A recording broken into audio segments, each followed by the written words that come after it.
The enemies of Klal Yisrael will gather to attack Yerushalayim. Basically, the world has now chosen sides. Those that will worship the machinations of men, and those that will bow down to the Creator. And so let the culling begin. The world needs a cleaning. If the President of the United States will be Donald Trump, then you'll know it's a matter of weeks until there will be a revolution. We call it the cloud dome. He created this cloud and took all of their missiles, so I'm going to protect us. And it will be clear to the whole world, every single human in the world, that God is standing up for the Jewish people. It will be clear at that moment that the Jewish people are protected by God, and it will be clear once and for all that the Jewish people are the chosen people. So the point is that Zechariah says that this war initially is going to destroy 2/3 of the population. So you have 8 billion people in the world, right off the bat, 6 billion, a gun.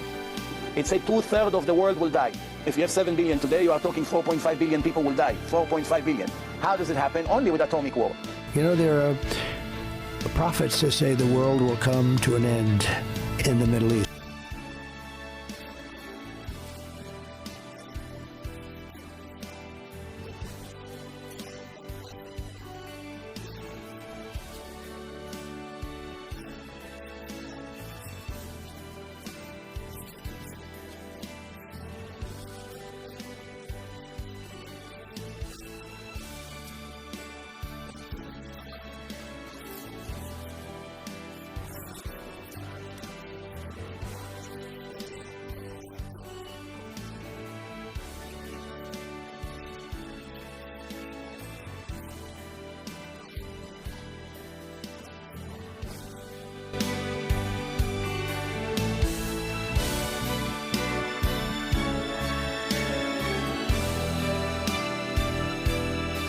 America will fall.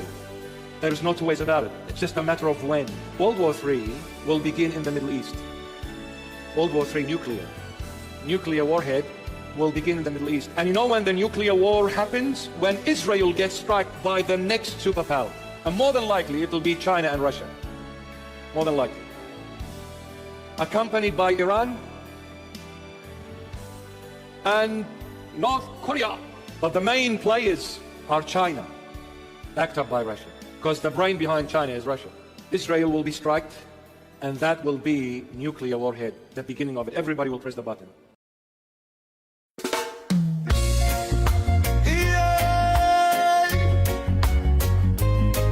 Yeshua, Rastashia. King Selassie was Jesus in blackface, hiding from Babylon.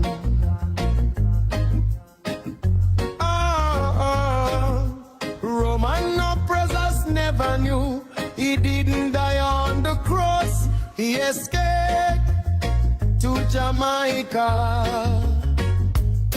On 420, Yeshua smokes the herbal chalice and curses Hitler's birthday.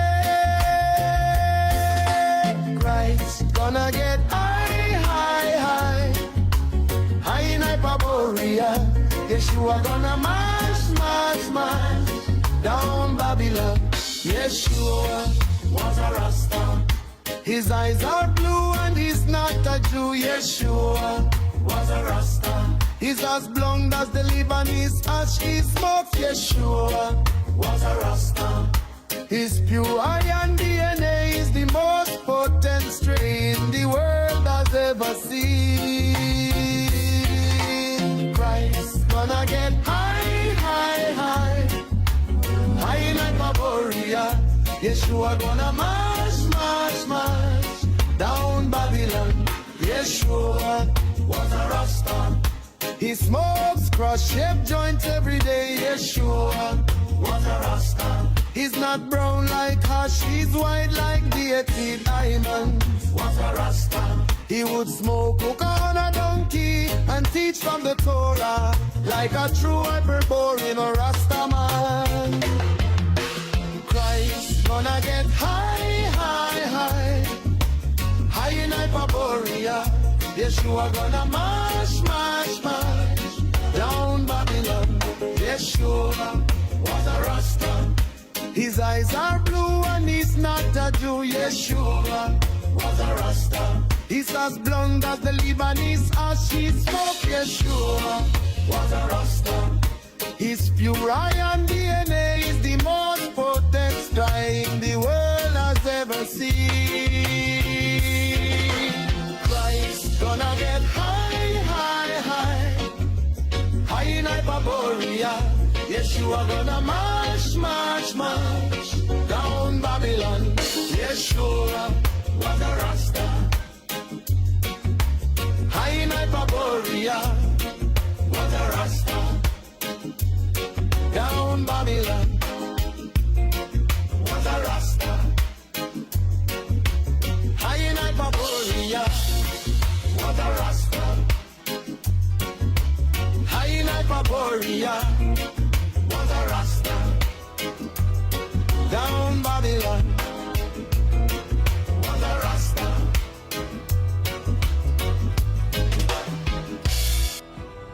Welcome, ladies and gentlemen. Adam Green here with No More News. Huge Friday show today, May 1st. It's not, I guess that's May 4th.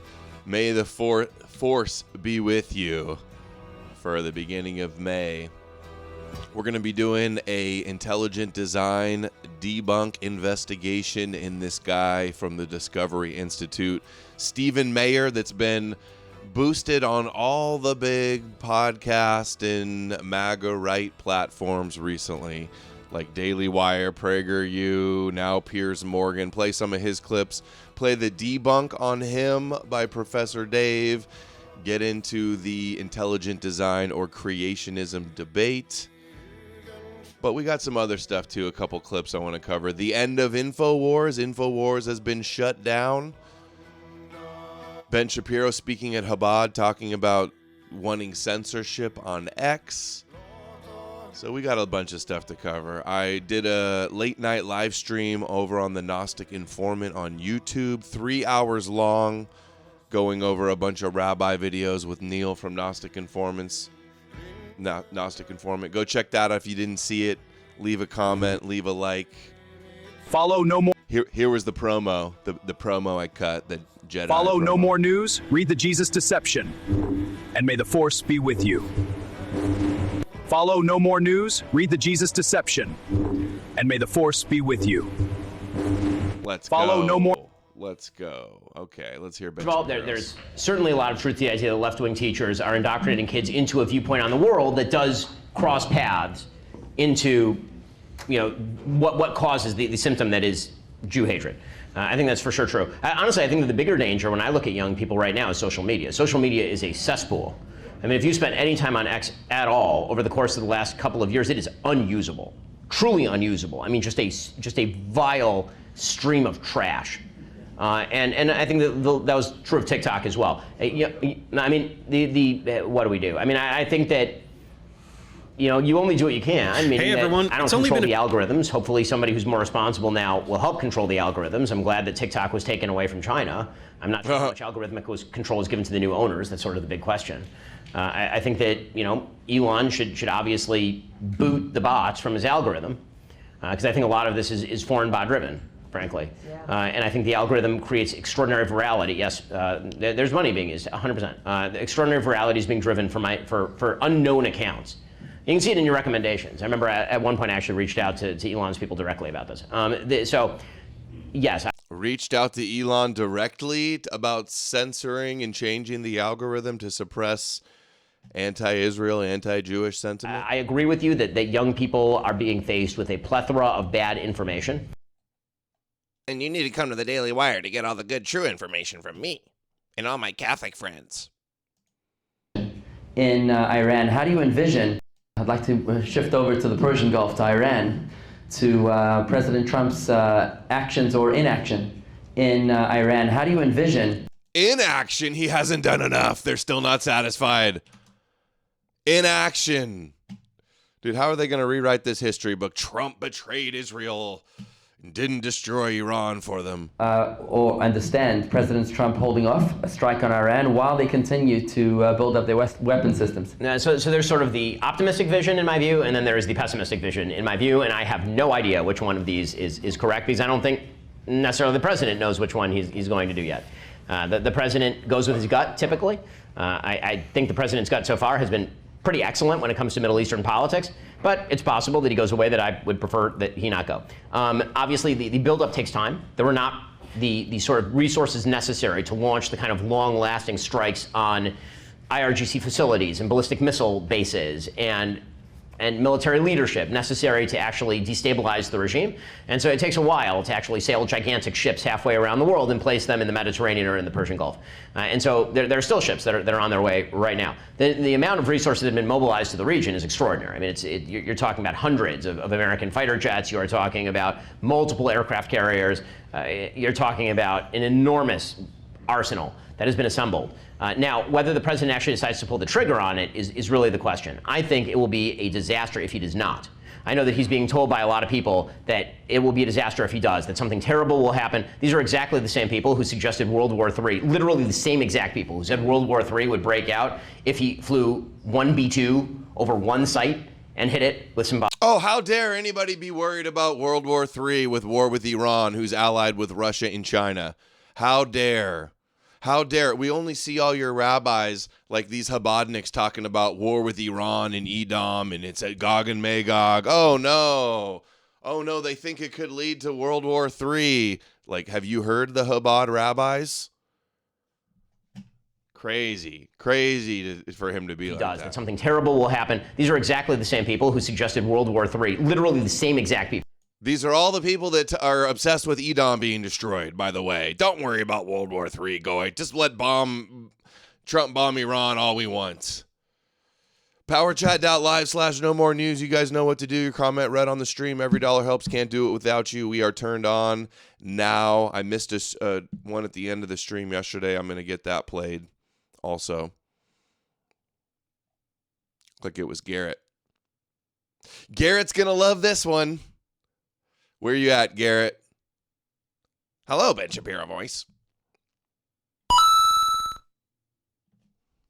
Garrett sent $5 even if tag was good reasoning, which it isn't. Couldn't you use it for any deity? Yeah. How is it exclusive to Yahweh? It's not. Bro, my logic is based in Odin, so Odin is real. Yeah, dude, transcendentals are proven right by Thor and Odin, bro. Wotan and the Allfather and the Skyfather is where we get our transcendentals, bro. Prove me wrong. How do you know that? We're grounded, bro. You're incoherent. Thank you. I hope Garrett watches this one because this is his favorite topic, intelligent design. He better be here. Who said World War III would break out if he flew one B-2 over one site and hit it with some bombs. And of course, none of that happened. It wasn't World War III. It was actually a very successful military strike. The question for the president, he doesn't like long-lasting military actions. He likes decisive military actions that don't cost a lot of blood and treasure. Hopefully no blood and minimal treasure. And so the question is the realism of the operation, what he thinks he can get done. The reason I say that it will be disastrous is not only because it will embolden the Iranian government, which, again, let's just be clear about what happened here. The Iranian government had gigantic millions-wide protests in the streets. And the President of the United States put out a public statement saying that the people should stay in the streets and that help was on the way. And the people did stay out in the streets, and probably tens of thousands of them were murdered. And so if the president does nothing about that, and he comes away with some sort of half-assed agreement that very much looks like the JCPOA but maybe slightly stronger, then Iran will read that as weakness, and they should read that as weakness because it is weakness.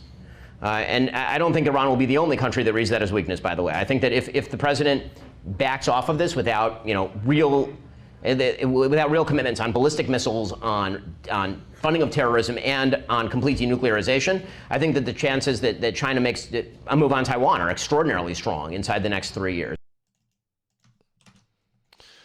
Oh, Trump better do whatever he wants or else everybody's going to think we're so weak.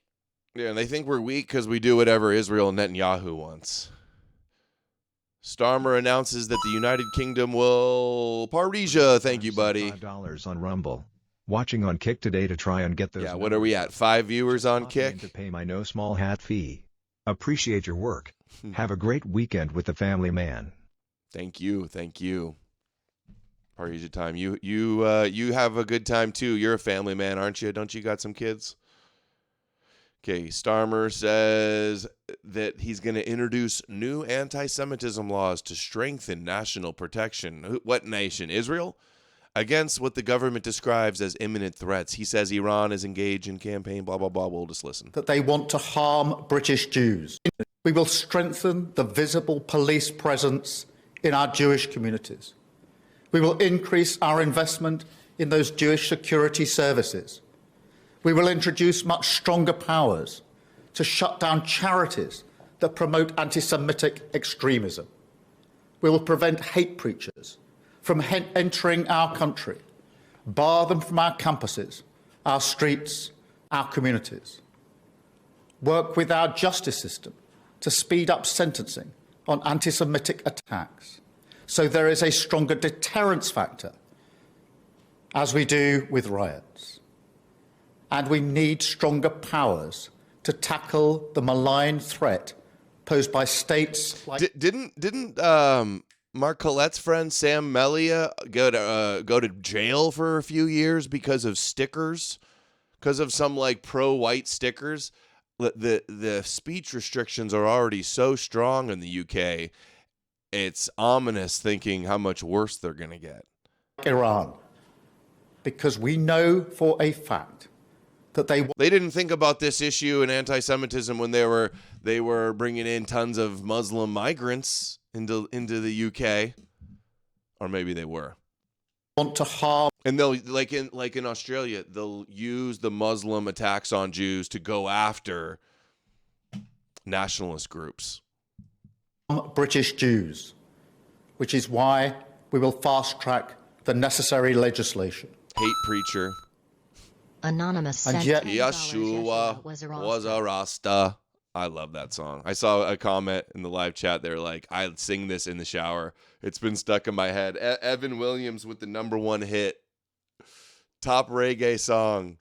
His eyes were blue and he's not a Jew. Yeshua was a Rasta. My favorite line, it makes me laugh every time still, is teach the Torah like a true Hyperborean Rastaman. The truth is, while we can and we will bring the full power of the state to bear on this, this is about society every bit as much as it is about security. The full power of the state against the anti-Semitism and the hate preachers. Calling it out. The Christian Church of England's going to really crack down on all of it. Do we need to go play the African woman dancing at the ceremony for the Archbishop of Canterbury? But if you are marching with people wearing pictures of paragliders without calling it out, you are venerating the murder of Jews. If you stand alongside people who say globalize the Intifada, you are calling for terrorism. That sounds like 1984, huh? The full power of the state will come. It sounds totally 1984. Jews. And people who use that phrase should be prosecuted. Which phrase? It is racism. Extreme. Thank you, Trey. $8 on Rumble. Happy Beltane to all who celebrate. Fire emoji. Black flag emoji. Oh, I saw Henrik did a show about Beltane. Some fire holiday. Thank you, Trey, especially for all the clips and the posting. You are legend. Racism. But if you are marching with people wearing pictures of paragliders without calling it out, you are venerating the murder of Jews. If you stand alongside people. So what, are you going to ban the IDF sweatshirts? Is that side people who say globalize the Intifada. Globalize the Intifada. You are calling for terrorism against Jews. And people who use that phrase should be prosecuted. It is racism. Extreme racism. Racism. But if you are... Doesn't Intifada just mean like rise up or something? Like, are we criminalizing any of the mottos or phrases of the Israelis? It's all just completely one-sided to suppress the Palestinians who are like the complete underdogs in this war. Complete coverage. Marching with people wearing All right. Let's do Infowars a little bit. Infowars is final. He's locked final up his X account broadcast. at the same time. Oh no, this is the Onion guy kvetching that I guess the court made Infowars close, but that it hasn't been sold to the Onion. You guys know that, right? The Onion's trying to buy Infowars and turn it into a parody of itself. He's locked up his X account at the same time. Here's a clip of him freaking out. Here it is. Now we received this motherfucker Alex Jones somehow worked his way into the Texas Third Court of Appeals. These rats preventing, but postponing. Is this supposed to be like the new Infowars, or is this like the Onion show? And RT is boosting the Alex Jones? Until another judgment can come in or something. This was on track to happen. I'll say it's been temporarily derailed. We're committed to moving forward. We're already talking about what that looks like. The short answer is Infowars will be ours. There's nothing, you can't stop this movement. People's accounts We get have random. him writing and producing and starring in shows about slave ships where you rape children to death and bury them in the backyard. And how he pledges allegiance to Satan. He's obsessed with that. It's not even funny. Yeah, but it's the Onion. Are they doing some bit or a joke or satire? Come on. That's funny. He's into this. I didn't say he actually rapes kids. I just say he's into this. He hides it behind it in comedy. He's a big censor that runs around censoring people. And then he's now trying to threaten me. Hey, dude, $1.5 billion fake judgment. I mean, get your own rigged trial. I'm sure you'll be the victim up there, and we'll show all your TV shows with kids defecating on adults and people eating feces. Oh, are you saying he's a satanic demon that smells like sulfur? Damn, bro. What happened to boys? He calls dogmas. Head here. Did you get in a bar fight or something? Amalek, are you in the chat? Do you see that? Does he say what that is? He's got one hell of a... Anyway, I want to watch this. Sam Leeper breaks down Dan McClellan's The Bible Says So book, questioning its assumptions. That looks good too, but let's get into our... I don't know, should we do some Christian apologetics first? No, we'll do evolution and save that for later. This is an evolution show. Okay, so this guy, Stephen Meyer, who I've been talking about, has already... I covered it in the last few shows. He's just all of a sudden everywhere. All of the kosher right is promoting this intelligent design, evolution denying Christian apologist. And if you deny evolution, you're basically a Jewish propagandist in my eye, because all the people denying evolution, almost every single one of them is doing it because they believe in Genesis and the creationism story from Adam and Eve. So that's why PragerU and Shabbos Kestenbaum's promoting this guy.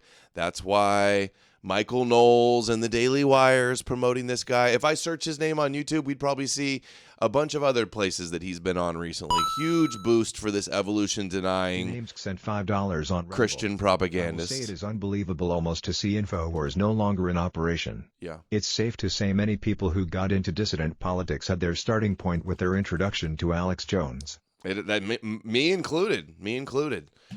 And, it is, I do think it's unfair. I think, okay, he lied about the Sandy Hook families somewhat. Like, okay, give them $2 million each, give them $5 million each. But like to have it be $1 billion judgment was clearly Democrats trying to get Infowars shut down for political reasons. And it's not even going to get him shut down. He's already streaming on a new network today. So it's all just dumb. It's dumb. But on the positive, Alex Jones doesn't get to be a incredibly filthy rich disinfo gatekeeper Jesus shill, so that's kind of a W. Now I guess I heard him say he's going to live in a modest house and they're garnishing his wages, and so he's not living like balling out like he was. But I think, I don't know if the punishment matches the crime, to be fair. How many other people have lied like crazy about stuff like that and nothing ever happened to them at all? So, and then it's hilarious Alex Jones sucking up to Trump forever, and then Trump not doing anything to help him with his case, and then throwing him under the bus and saying, you bankrupt, low IQ nut job, you deserved it. So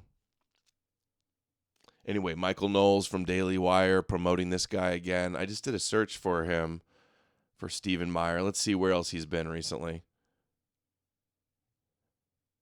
Oh, he was on Joe Rogan a year ago. I'm going to save that for later and see some of that slop. I'm sure Joe Rogan believed all of that crap. Hold on, save to watch later. All right. When evolution hits a dead end, his video. He's got 100,000 followers on YouTube. We're going to watch the debunk, the Professor Dave has a whole... No, I didn't do the reaction to Sam yet, Amalek. I was asking, though, what's up with the shiner on his head? Did he get in a bar fight? Looks like somebody broke a beer bottle and hit him over the head with it. Professor Dave has a whole playlist on exposing the Discovery Institute, a Christian propaganda, intelligent design organization. He's got ones on all of their top shills. Stephen Meyer is the second one, so we're going to watch some of that. But let's see some of his latest highlights here from Piers Morgan that are all out today. Hold on. Did I close the wrong one? No, that's Michael Knows. Okay, here we go. First I've spoken to from Richard Dawkins. It always, for me, I was raised a Catholic. I remain a Catholic. I've never had any doubt that there is a God. But then my kind of scientific brain, if you like, is just computing the reality that if we are this tiny pinprick in the universe and there are gazillions of galaxies and all these things, the idea that, we're the only people that exist in the whole thing is preposterous, I think. There obviously must be other stuff out there. But secondly, no scientist, no atheist, nobody I've ever spoken to, from Richard Dawkins to anybody else, to Ricky Gervais, to whoever it may be, to Professor Stephen Hawking, no one can ever explain to me what was there before nothing. And because the human brain cannot... What are you talking about? They always explain that. What was there? It wasn't nothing. Before the Big Bang, there was nothing at all. Nobody says that. Oh, man, already off to a bad start. Question. To me, self-evidently, there must be something more powerful than a human brain, a greater entity than a human brain that could at the very least answer that question or clear up that quandary, because we can't do it. Our brains can't answer that question. Well, maybe there's infinite Big Bangs. Maybe the other side of every black hole is what we think of as a Big Bang. Maybe we think there's a Big Bang because it looks like the universe is expanding away from us in all directions, but maybe we're in a black hole pulling away from some other space and time fabric. Maybe the universe is a black hole machine and there's been infinite, eternal black holes and Big Bangs and contractions and expansions. Nobody claims there was just nothing and all of a sudden everything appeared out of nothing. That's the straw man, cartoonish thing that Christians say. Galaxy grifting. Yeah, galaxy mogging. It goes back to that very fundamental philosophical question, why is there something rather than nothing? And the answer that the materialist scientists gave for a very long time was that there has always been something material, something physical. There you go. And you got it right. The assumption was that the universe, the physical universe, was eternal and self-existent and therefore did not need an external creator because it had always been here. Alas, beginning about a century ago, with discoveries in observational astronomy and then subsequent developments in theoretical physics and then more discoveries in observational astronomy, we've discovered that the universe itself, as best we can tell from these multiple lines of evidence and inquiry, definitely had a beginning. And that raises that fundamental causal question all over again, because we can no longer say the universe is the eternal self-existent thing in the way that theists have long affirmed that God is the eternal self-existent thing. Instead, the universe had a beginning and therefore requires some sort of external cause or creator. What proof is he talking about? He just says, oh, there's been so many new discoveries proving it had a beginning. How come I haven't heard of these? Has anybody heard of these proofs that it had to have had a beginning? And to say that that's like a definitive, now we know it had a beginning. Wrong. Your interesting interview with Richard Dawkins, responding to the conversation that you and I had before. And Dawkins said, well, because time itself began, we can't really talk about what came before the beginning of the universe. Well, okay, fair enough. But that doesn't make the causal question go away. What caused the universe to come into existence? What could have caused time itself to come into existence? Well, clearly the kind of cause you would need, what would need to be postulated to explain the origin of matter, space, time, and energy is something that is I don't know if this is his Wi-Fi or my Wi-Fi. I think it's his. Separate from, or which transcends matter, space, time, and energy. And as you survey the Oh, so in order to explain the cause that doesn't need a cause, you have to make something imaginary and supernatural to be that cause. Like, let's say Yahweh. Funny how that works. Create a rule and then make an exception to the rule to answer the rule that doesn't answer anything. Got it. Available candidates, it turns out that the God hypothesis provides, in my view, and that of many scientists and philosophers, the best explanation. The first mover, uncaused cause. Thank you, Zornder Edam. Intelligent design is little more than agenda-driven justifications for wishful apanic thinking about the nature of our universe.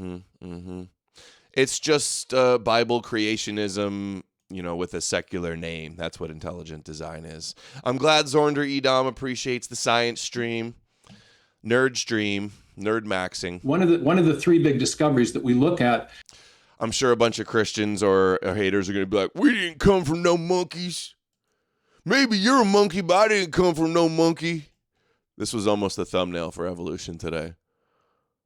I don't believe none of those scientists. I believe in the Bible. I trust whatever the Bible says. None of them high priests of science. You believe God or Neil deGrasse Tyson? This is Goyam maxing. This is me on the weekends, actually. You guys like that? We didn't come from no monkeys.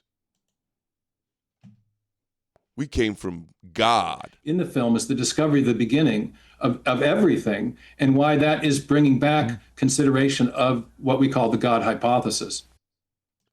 Oh, my hypothesis, like the Bible. Skilled in this kind of thing is... What are we looking at here? I mean, for those who are not as skilled in this kind of thing as you are, what are we looking at? Molecular biologists will kind of start to wax lyrical and describe the interior workings of the cell as something like an automated factory run by digital code, in which the code is processed by little nano machines, and it's automated to a degree that it's just mind-blowing. The God hypothesis provides, in my view, and that of many scientists and philosophers. Dude, God hypothesis is the name of his book. So every time he's saying that, he's just trying to plug his grift book, his Bible book masquerading as science. The best explanation of the origin of the universe. Oh, that was short. Oh, the cell is, first of all, this is a very highly evolved eukaryotic cell of humans. The first cells and bacteria and single cells and RNA protocells were way simpler than this. And these Christians just go, evolution couldn't do that. It's so small and so complex. God must have did it. Like, what do they think of when they say that? They think God in a laboratory up in heaven with goggles on and a white lab coat and like some tweezers and some vials and different chemicals and potions, and he's like, bippity boppity boo, here's a cell for you and you. Bippity boppity boo, abracadabra, the cell is alive like Frankenstein. Boom. Adam believes in biology, dude. They got to him. Adam got the call and says that the Jewish creation story isn't real. Well, I think that on a personal level, what is the kind of unfulfilled eureka moment for you that you dream about happening in your lifetime? A discovery. What is the thing that would be most exciting to you? Well, I think the thing that first gave me a eureka, and which just absolutely has fascinated me for now nearly 40 years. Shackled Zionist cuck. Got into a fist fight myself last Monday. Dude, why are you fighting so much, dude? The saying about underground fight clubs goes, the first rule about Christianity is that you do not talk about the Jew and the religion. The first rule of E-Crusader Christianity, never admit Jesus is Jewish. Pretty much. Never admit that you're gay for Jesus.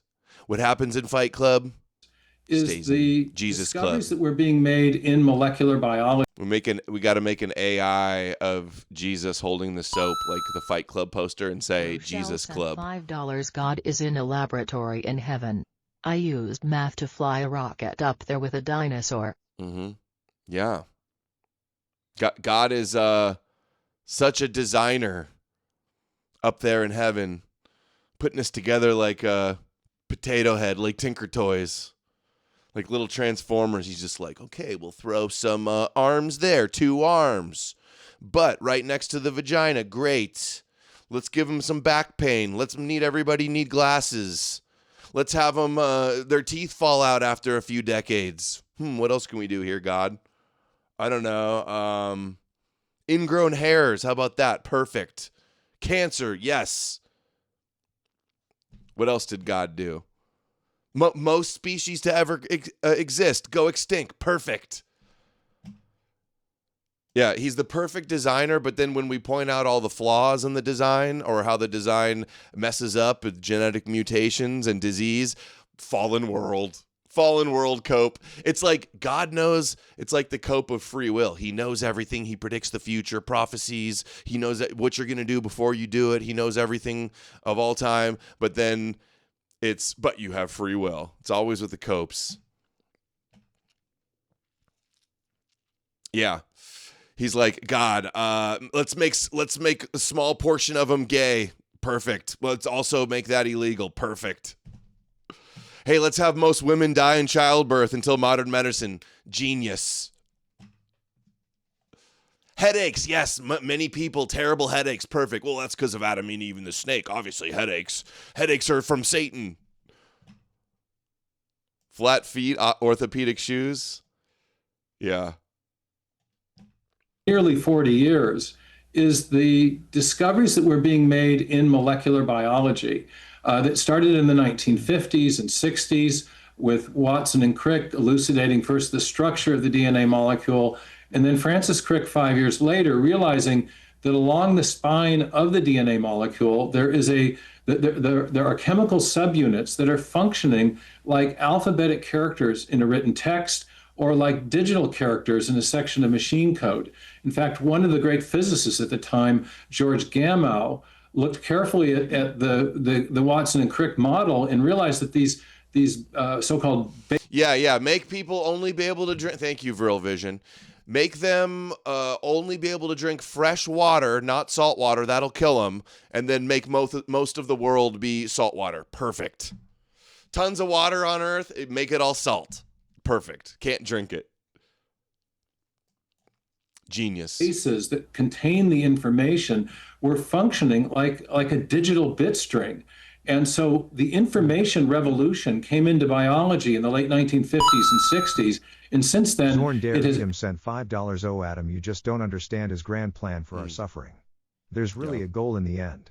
You don't understand.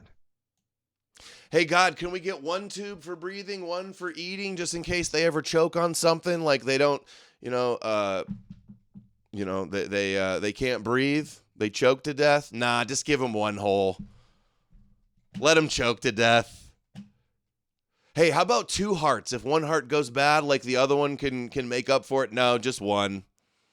Heart attacks, blood clots. An extra penis. Yeah, 2 penises could have been cool, right? Why not 2?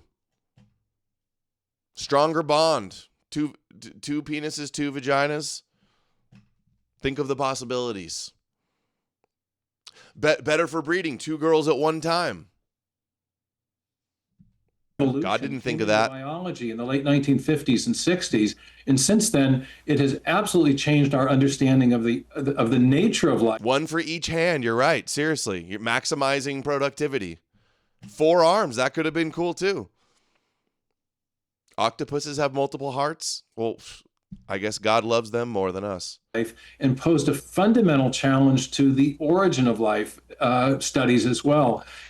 In the 19th century, around the time of Darwin, his great bulldog, Thomas Henry Huxley, said the cell is a simple homogeneous globule of undifferentiated protoplasm.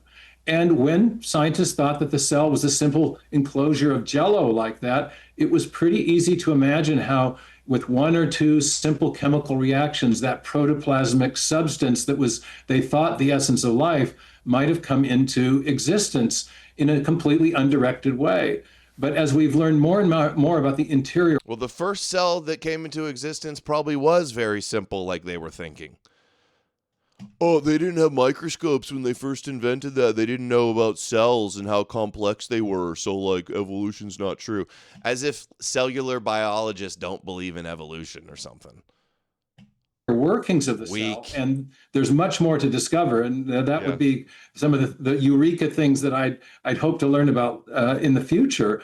But we've now learned that the cell is not only contains digital information, that digital information is part of a complex information storage, transmission, and processing system that rivals, in fact, exceeds anything we've developed in our own high-tech. So God is a coder, I guess. Evolution couldn't create a genetic code. Only God could do that.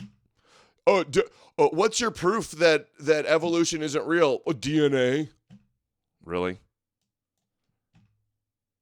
I'm pretty sure scientists have done like coding showing how a simple code with mutations could develop into very complex genetic code. Game Junk Inc. Through simulations on computers. Create a human to worship me. However, give the salamander the perk to regrow its limbs. God could go off. Good point. Yeah. Hey, God, regrowing limbs. We can heal our skin if we get hurt. Why not regrow limbs? That would be nice. Digital computing world. A couple years ago, our friend opposite, Professor Dawkins, said that he was knocked sideways with wonder at the miniaturized intricacy of the data processing system inside the living cell. Now, that's not the kind of thing that you would expect to arise by undirected chemical processes. And in fact, there is an impasse in what's called origin of life research today, precisely because no one can explain how you get from... Look, so I searched evolution of DNA computer simulation, and again, I found this guy on with Eric Metaxas, the other big Zionist Christian. The RNA origin of life. That looks good. We could watch that maybe too. Professor Dave's going to rip this guy to pieces. He always does. The whole system for processing it. So weak. No wonder it's got 9 likes. Christians don't care though. They just go, oh, he's a scientist with a suit on and a tie, and he debunks Christianity, or he debunks evolution. I believe him. Let's see Professor Dave's. Of intelligent design hiding behind a thin veneer of legitimacy. What's he all about? Meyer is one of the co-founders of the DI and currently serves as program director for its Center for Science and Culture. As a co-founder, he was intimately involved in the creation of the so-called wedge document, an internal document that was leaked to the internet in 1999 and explicitly states their religious agenda, with words and pictures, as they chose to put Michelangelo's creation of Adam right on the cover. Subtle. That's right, the seriously all about science and totally not about religion institute is, surprise, surprise, religiously motivated by their own secret words. Religiously motivated, biased bullshit is all they are. Not to be, you cannot, they lose the credibility when they're religious trying to prove science stuff. Yo Jenna says, 2 butts for when you need to poop extra fast. That could work, I guess. document is horse manure right from the first sentence, which is a lie about Western civilization being built upon humans being created in God's image, and then a list of things they want to give religion credit for, which quite honestly have only been possible once religion loosened its grip on humanity. There is the typical tripe about how without fear of a vengeful God we would all be savage murderers, stealing and raping 24/7, failing to mention all of the genocides that have been performed in the name of one god or another. Yeah, this is so Christian propaganda. At the end of page 1. On the next page, there are only 2 governing goals listed for the DI. The first is to defeat scientific materialism, that idiotic buzzword we deconstructed in part 1, and the other is to replace materialistic explanations with a theistic understanding. In other words, see, their goals are not like to find out the truth about evolution and follow science wherever it goes. It's to defeat scientific materialism and its destructive moral, cultural, and political legacy. See, this is just total. These guys are Christian frauds. That's what this is. Crazy. Words to replace science with God. The last of these 20-year goals is to see design theory penetrate our religious, cultural, moral, and political life. It can't be made any clearer than this: religion everywhere, including government. Anyone who is convinced that the DI does not have a religious and political agenda is a sucker. Their pathetic attempt at damage control as a result of this leak was to craft a... Oh, it was leaked! That it was an internal document that was leaked. That makes it even funnier.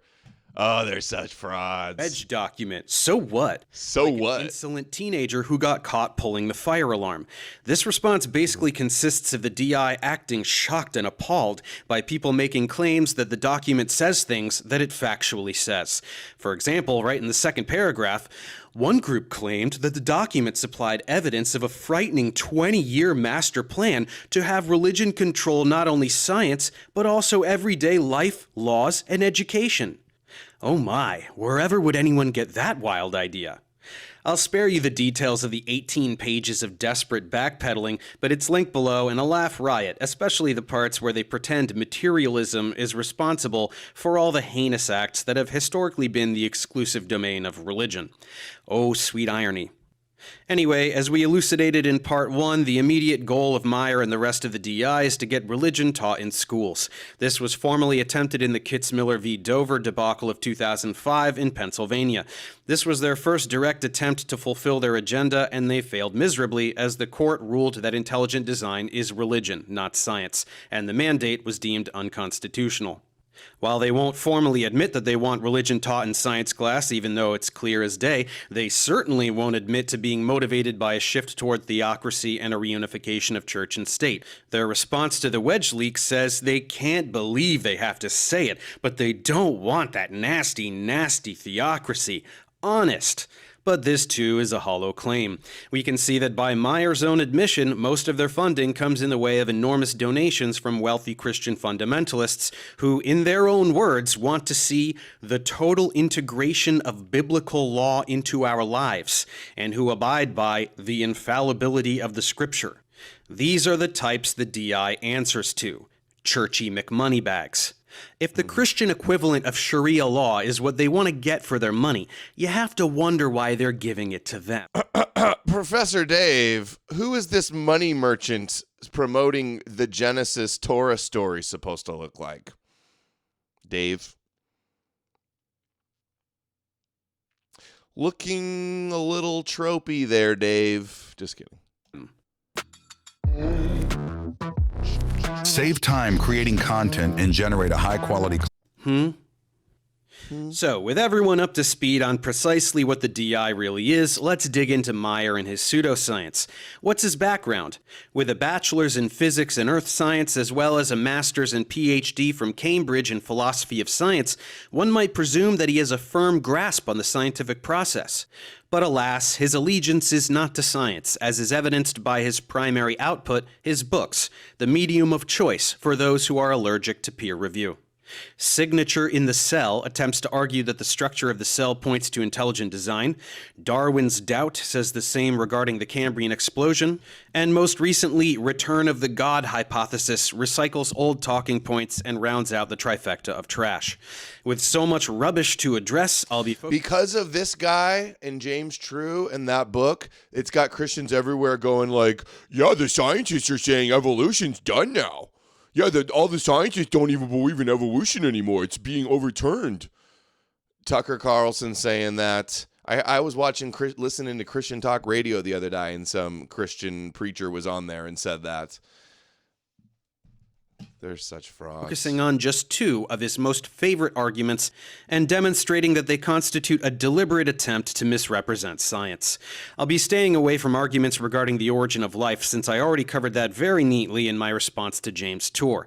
Again, if any fans of the DI haven't seen that content, I implore you to finally check those out when you're ready, as they're quite thorough. But for now, let's move on to the fossil record, since it's something all of the DI folks seem to be having a little trouble with. Here's a snippet from Stephen Meyer Takes on Darwin's Tree. Because what we see in the fossil record, in particular, when we're looking at major innovations in biological form and structure, is the abrupt appearance of such major innovations where... I think he's got one suit jacket. He wears this same plaid blue suit jacket in every interview I've seen. I guess I'm surprised that Jesus Schilling wouldn't be doing better than this. In each case, those new biological forms are lacking any discernible connection to similar forms in the lower sedimentary strata. So you get an abrupt appearance of a new form of life, usually persisting through the fossil record with some slight variation, but the basic form remaining static over long periods of time, and then either the form going extinct or it persisting right up to the present. We don't see the gradual morphing of form from one major type of organism to another that is described by Darwin's Tree of Life and predicted on the basis of the action of his mechanism of natural selection and random variation/mutation. Okay, so this quite nicely sets up the main strategy of folks like Meyer.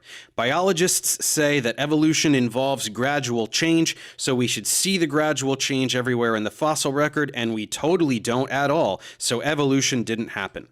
This is a blatant denial of what is contained in the fossil record, coupled with the hope that the viewer will not lift a finger to check and just take his word for it. There are countless examples of slow, gradual morphological change in the fossil record. From fish to tetrapods, from amphibians to reptiles to birds, from land mammals back to sea mammals like whales and dolphins, from early hominids to humans, as we discussed in part 1, and countless others. One could fill up an entire semester of undergraduate study. Debunked. Oh, that's funny, too, because I just pulled up this thing. The same guy, James Tour, who is James True, somebody else. James Tour, who is also a huge Bible thumper, Jesus brain, goes on Tucker Carlson and lies and says, there's no transitional fossils. They just gaslight, just completely. Plan change would be produced.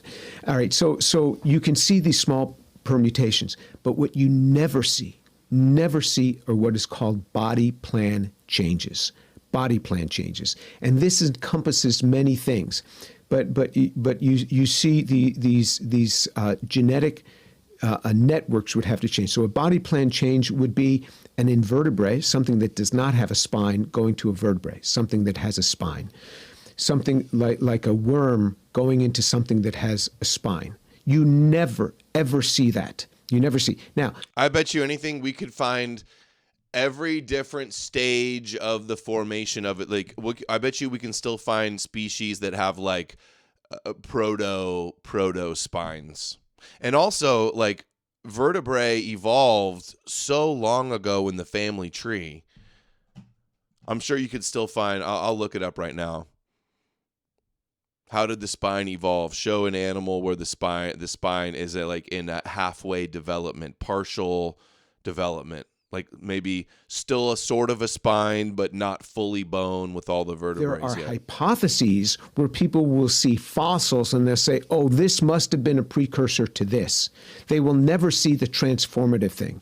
That is for Well, sure. that would be it. If it's the precursor, that's the Person transformative that is thing. saying that. It's not just Jim Tour, the creationist, saying this. And the problem with Wait, body... so to be clear, the fossil record does not support Archie the sent theory of evolution. $7. I saw David Berlinski, David Galernder, and Stephen Meyer interviewed by Peter Robinson on Uncommon Knowledge. They said that math shows that complex life could not have arrived through natural selection and random mutations. Mm-hmm. Yeah, they're just wrong and lying. That's all it is. Before the spine, there was a notochord. Earliest ancestors of vertebrates were simple chordates. Instead of a spine, they had a notochord, a flexible rod running along the body. And this was in like early fish. It provided support but was soft and bendable. Muscles could push against it for swimming. You still see it today in animals like the lancelet. Exactly like I said, we'll still be able to see in species today the transit, just like eyes, the evolution of the eye. You can still see in all these different other species, organisms, different stages of eye evolution.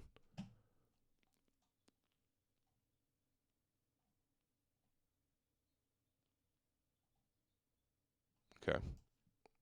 As at least as you're defining. He's saying, "Oh, nobody knows they have hypothesis, but it's not proven." They know. It seems to me like they've got it pretty well figured out. Well, yes, it does not support body plan changes.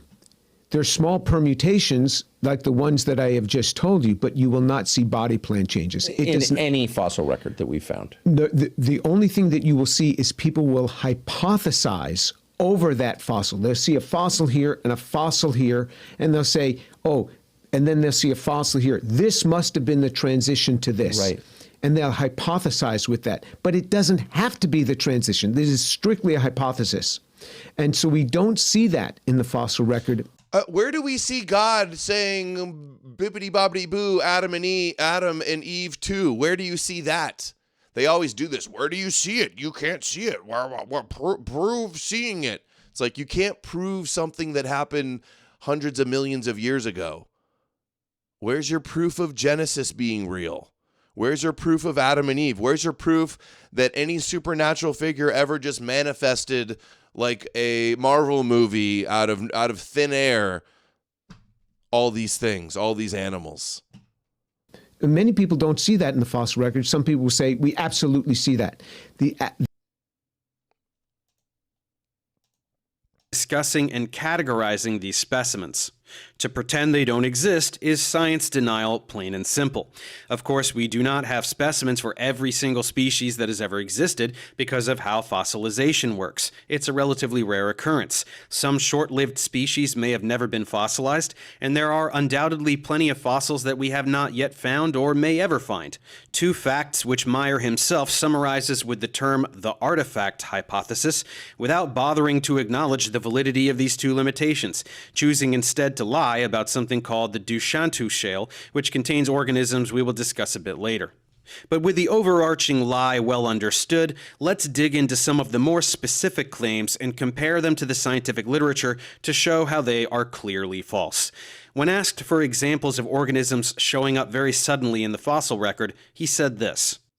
Don't upload your videos to YouTube. Womp, womp, Upload to womp. Restream, where we will live stream it to YouTube. There are many examples of the abrupt appearance of new forms of animal and plant life in the fossil record. I wrote a book about one of the greatest of those events called the Cambrian explosion, which is an event about 520 to 530 million years ago, where the first animal forms arose abruptly in the fossil record with no discernible connection to similar forms in the lower Precambrian strata. It's really dramatic. So he may chalk this up to a misspeak, but he clearly said that the first animal forms appeared in the Cambrian explosion. This is objectively wrong, not just according to science, but even Meyer's own work. He points out in Chapter 4 of 2013's Darwin's Doubt that sponges and the mollusk-like Kimberella are known from Ediacaran strata. Thank you, Archie. He is well aware that David animal Galernder got a bomb from Kaczynski and says that Jews invented the West. Galernder annoys me. I don't know who any of those people are, but sounds dumb. life predates the Cambrian explosion. This event was a diversification of animal life, not its origin. Second, claiming that the Cambrian explosion lasted from 530 to 520 million years ago is wrong too, which he doesn't even clearly state as a range rather than an approximate singular date to deliberately maximize confusion. According to the 2011 paper, The Cambrian Conundrum, Early Divergence and Later Ecological Success in the Early History of Animals, we read as follows. The earliest skeletal fossils occur in the latest Ediacaran, but the first appearance of an array of plates, spines, shells, and other skeletal elements of bilateral affinity begins during the early Cambrian Fortunian stage, 541 to around 530 MA, where MA stands for mega annum. We was fishing shit. Yeah, we are fishing Zorn shit. Dare Eat Him sent $5. The guy clearly can't remember his script. No, you're right. And this probably doesn't really need, he's forced to lie. Yeah, we was fish. We was definitely fish. You don't see the resemblance? You don't see the resemblance, guys? Get the ears. You don't see the resemblance? We was fish. For sure. Deal with it. Ago. Reading further, although many new groups have been described over the past decade, the pattern of diversification of both body fossils and trace fossils has remained largely robust. A recompilation of the first occurrence of all metazoan phyla, classes, and stem classes, extinct clades, of equivalent morphologic disparity shows their first occurrences in the latest Ediacaran by 555 MA, with a dramatic rise over about 25 million years in the first several stages of the Cambrian and continuing into the Ordovician. So the Cambrian explosion itself is just the rapid appearance of bilaterian phyla in the early Cambrian, but this is already at least 25, not 10 million years, lasting from 555 to 530 million years ago. Given that this study was published before Meyer's book and well before this 2021 video, he is either ignoring this information or unaware of it, neither of which looks good for someone posing as an expert. Beyond this, more recent research has changed this picture substantially. A 2018 paper titled... And it's like, okay, he's like, oh, actually the Cambrian explosion, oh no, there's no life forms before that. They all appeared out of nowhere. Like, what do you think? God, used his magic wand and said, okay, take simple cells and make them divide up into a million different things. Is that what he thinks happened? Is that the alternate theory? Is that the alternate hypothesis? The Cambrian explosion argues that the Cambrian encompassed two separate radiations, one of stem lineages from 542 to 513 million years ago, and one of crown lineages extending from 513 million to the start of the Great Ordovician biodiversification event, about 485 million years ago. We will elaborate on what we just said in a moment, but we should first quickly summarize the dishonesty in how ID proponents portray the Cambrian explosion. They exploit the suddenness that is implied by its name in order to pretend that enormous numbers of species showed up in an unimaginably short period of time, allowing the uneducated viewer to presume that this means almost instantaneous, as though they emerged from a puff of divine smoke. Yeah, in actuality, like I just said. We can now see that we are talking about around 70 million years. Although relatively brief for geologic timescales, hence the colorful name, for biological organisms this is quite a long time, plenty long enough for the impressive diversification to take place, given the intense evolutionary pressure of many animal forms suddenly in direct competition for resources. Now, let's get back to the previous point regarding lineages to further highlight Meyer's dishonesty. We need to define some terminology. Meyer is fond of saying that various animal phyla appeared in the Cambrian without predecessors, but what is a phylum in the first place? Meyer defines the term phylum in Chapter 2 of Darwin's Doubt as the highest or widest categories of biological classification in the animal kingdom, with each exhibiting a unique architecture, organizational blueprint, or structural body plan. While that sounds fine at face value, the 2000 paper, A Critical Reappraisal of the Fossil Record of the Bilaterian Phyla, points out why this definition is problematic. You see, it's at this point where the average E-Crusader goes like, Professor Dave is a gay Jew, and he loves trannies, and I believe the Christian guy that has the suit on. That's probably how it goes for most Christians watching that. Professor Dave is like a Redditor, and I trust the Christian guy that's on PragerU and Daily Wire. Are characterized by particular types of body plan features which putative superphyletic groupings do not possess, thus seem to be based on an artifact of how we classify groups of animals. If such superphyletic features were readily identifiable, the larger grouping would itself probably be called a phylum, as it would be... What might have a better effect on Christians, more persuasive, is just something like this. If evolution isn't real, explain this. Monkey? Monkey man? More man? Less monkey? Modern human. Checkmate, Christians. Checkmate.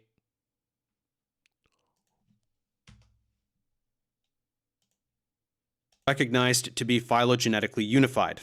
As the level at which this ignorance of relationships becomes important is likely to vary between groups, the cladists' Surfer monkey criticism that phyla and other such ranks should be positively discouraged on the grounds that they... Imagine not seeing how small incremental changes could make this possible. Yeah, the Abrahamics don't want to see it. 200 million years, 100 million years, 75, 50 million, modern man, Fabio. The evolution. We didn't come from no monkeys, man. Maybe your granddaddy was a monkey, but not mine. Mine was Noah. They engender spurious comparisons between members of the same rank seems to be valid. Nobody actually knows where their clothing comes from. Homo Hashemidus? That's funny. So to simplify, we are saying that phyla, like other taxonomic ranks, are largely arbitrary. So we should concern ourselves less with whether or not some animals fall into a particular phylum, and more with whether the features they possess are explicable under evolution. As we will see, this is definitely the case. This paper also defines... I love how, like, the genius of God, he's like, humans, my favorite people, humans, the only ones with souls. He's like, what else does the world need? Mosquitoes. Let's have some little flying things that bite you and make you itch and spread disease and suck your blood. Thanks, God. Thanks, God, for mosquitoes. God bless God's mosquitoes and parasites and bacterias, viruses. Thank you, God. Plan as a set of features plesiomorphically shared by extant taxa in a monophyletic clade. That word plesiomorphically just refers to traits that are shared by all the members of a group but are not unique to that group. So while this adds objectivity to our definition, it also means we can't necessarily equate a phylum with a particular group of organisms that share a body plan. For example, insects share a body plan that is a modified version of the common arthropod body plan. All of the features shared by arthropods... $5. Just remember, Adam, evolution can happen in both sudden leaps and gradual changes. Environment and genetic mutation can work in a sort of nonlinear way. Yeah, some species have been the same way for a long, long time, like alligators or sharks. But it all has to do with environment and pressures and competition and so many different factors. But you're right, it is nonlinear. Are present in insects, but not all the features shared by insects are present in all arthropods, such as wings and 6 legs. This brings us to 2 other terms we need to be familiar with before proceeding, those being crown and stem. This paper defines both. The crown group of a phylum consists of the last ancestor of all living these potential embryos. Organism plausibly interpreted as another stem. It's a very technical argument. The last of the soft-bodied and organic. Oh my God, he's talking about the bodies forever. Marine reptiles, the first flowering plants. The first flowering plants come into the fossil record in an event that's now known as the Big Bloom, the biological Big Bloom. And then another striking event occurs in the Eocene period where you get the first mammals where there are between 15 and 17 new orders of mammals that come suddenly into the fossil record, again, with no discernible connection to similar creatures in the lower strata beneath the Eocene. Every single. So what are you trying to say? God dropped down, God sent some fallen angels from heaven with new mammals? What is he even arguing here? What is this? What are all these claims supposed to even prove? And then in the fossil record, there's a bunch of mammals and they don't match previous things before that in the other fossil record. So where do you think they came from? God's like, some animals that I created are going extinct. Let me send some new ones down there. Let me get back in the lab and tinker around and make some more advanced species now and just make it look like evolution while he hides and does nothing. Is flat out wrong. Let's take them one by one. First, the Great Ordovician Biodiversification Event, or GOBI, was Johann. I wish that I could have evolved to have a higher tolerance for freaking bull. Bowie. I wonder what he said there. Hold on, I'll try to that occurred in the period following the Cambrian, which involved the replacement of the more generalized Cambrian fauna with more specialized. It still censored that bullshit. You didn't spell it right, and it still censored it. If you want a good laugh, look up the crocoduck.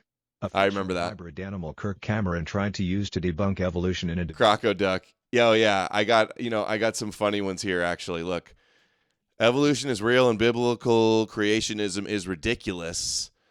I mean, can you not see incrementally with small mutations building up over time? Can you not see how this is possible? This is a natural explanation, no magic required. Fits with what we can observe and prove. But no. It makes way more sense that God just created all the diversity and complexity, with a snap of a fingers. With magic. And then I'm reading the replies from Christians on that post.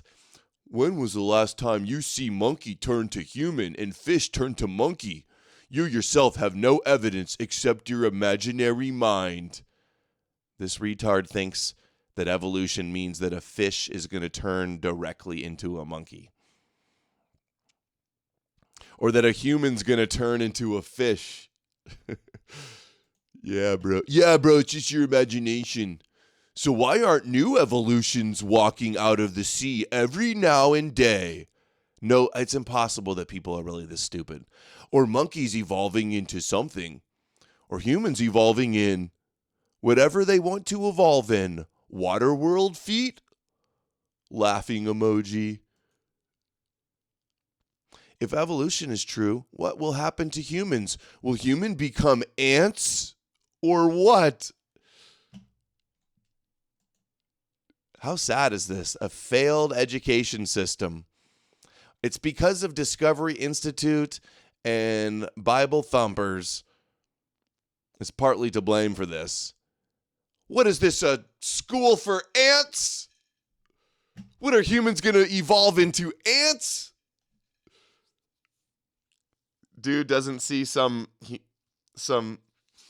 human female birth out a whole bunch of little fire ants out of her womb, so he thinks evolution is fake.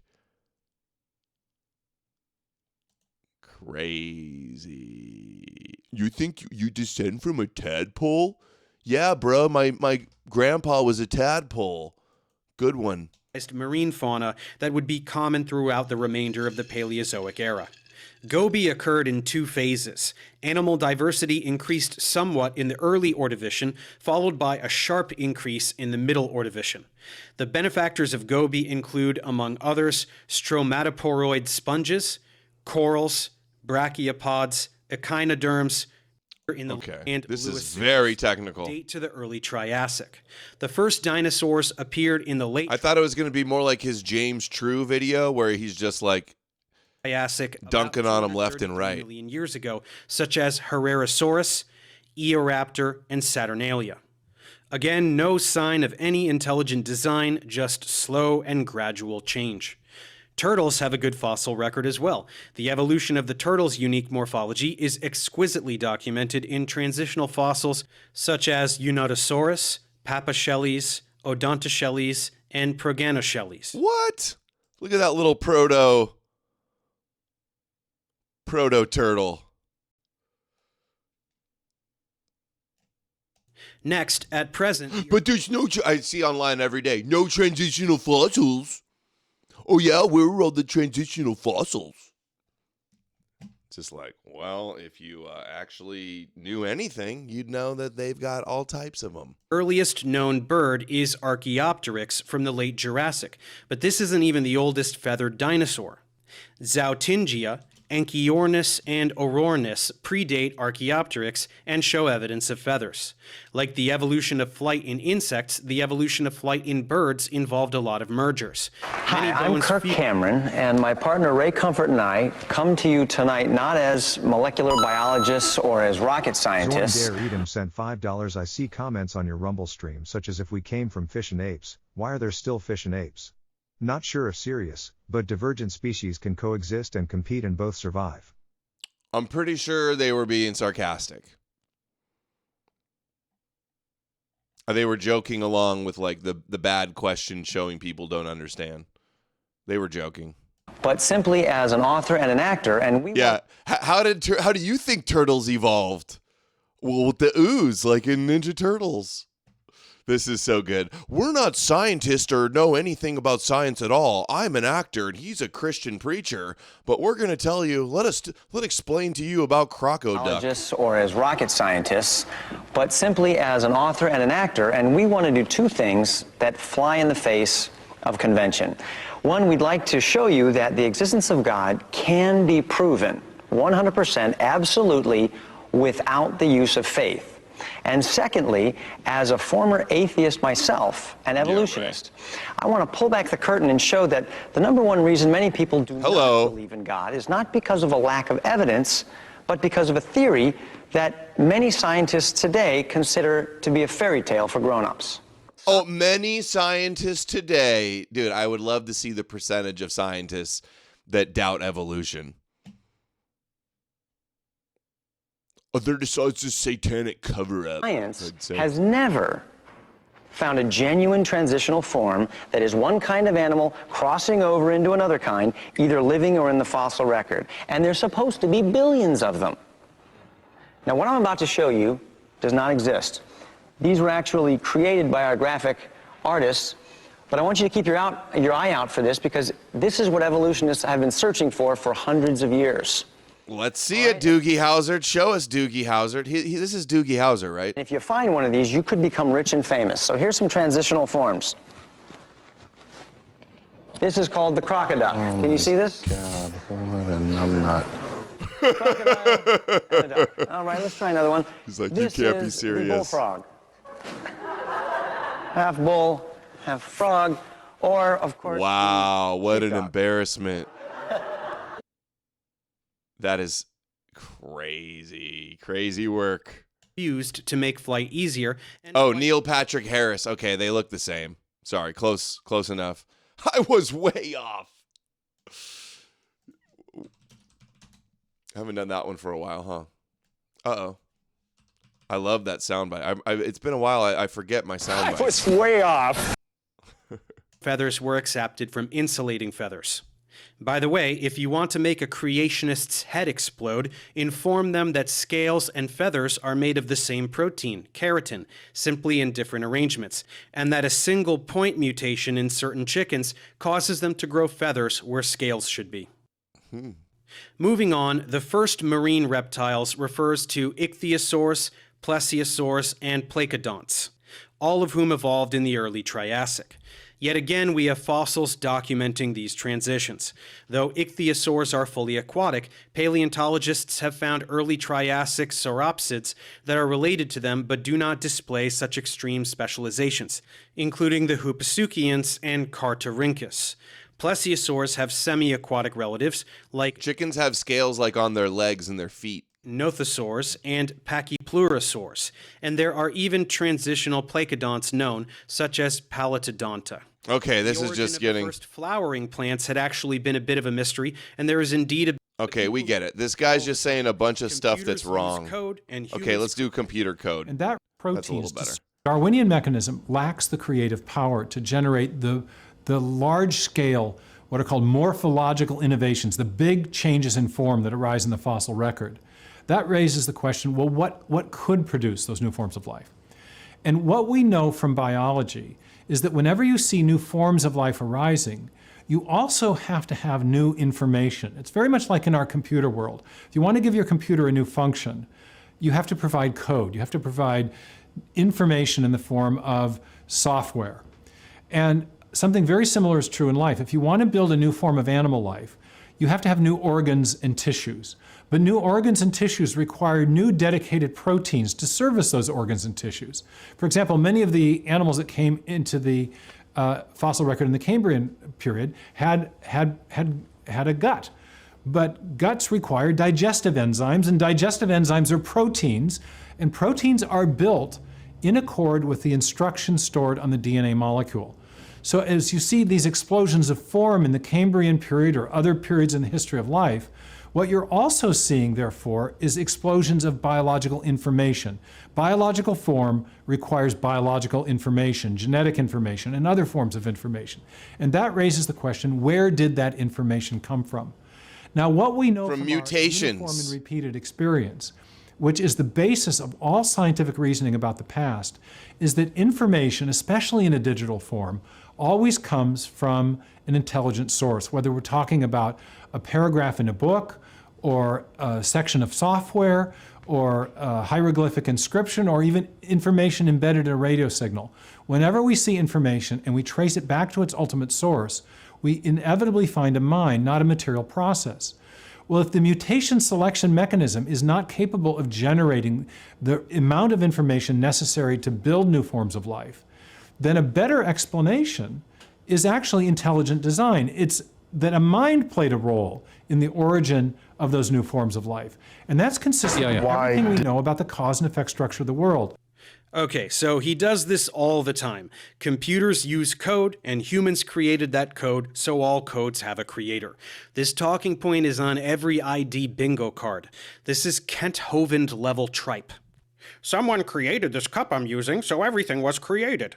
It's mind-bogglingly stupid and a dishonest talking point.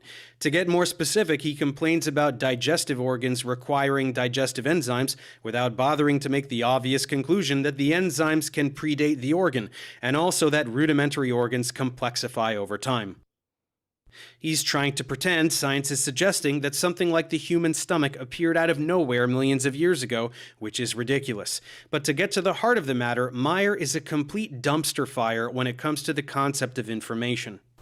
We know from our experience that information always arises from an intelligent source. Whether we're looking at hieroglyphic inscription or a paragraph in a book or information in a section of software code, or even information embedded in a radio signal. Whenever we see this is the nonsense that we just saw from Ray Comfort. If you see a painting has a painter. A building has an architect. As if you can't differentiate between things that are made by people and things that aren't made by people. If man can't build a cell, then how can some invisible God build a cell? Can Christians ever explain that? And we trace it back to its source, it always comes to a mind, not an undirected material process. He wants the viewer to believe that information is a material substance that needs to be forged by intelligence, rather than what it really is, a pattern or sequence of items. If nucleotides polymerize to form a nucleic acid, and that sequence acts as a template for the synthesis of another molecule, it's information. It's just a word we use to describe something that exists, and it has zero implications toward intelligence. Let's watch him milk this computer analogy some more. What happens if you introduce a few random changes to computer code? You'll likely mess it up, right? Though it might still work if you don't make too many changes. But if you make you can make a couple changes that'll slightly alter it. And hey, maybe one of the computer codes alters it. Most of the alters make it crash so it doesn't work, but one of the millions of mutations actually makes your banner on your website look a little better. And you get more clicks. And then that passes on again and more clicks, and then it adds to it again. That's the way it works. Already debunked. Random changes, your program will stop functioning altogether. Yeah, if I see people in the chat that like think this guy's got it down, I guess you're on board with Dennis Prager and all the rabbis then, and Adam and Eve. You certainly can't keep doing this and expect some cool new program to pop out. There is so much wrong here. First, he insists upon an excessive accumulation of random changes to the code, which is not how biology works, nor how software works. He ignores both natural selection and principles of coding.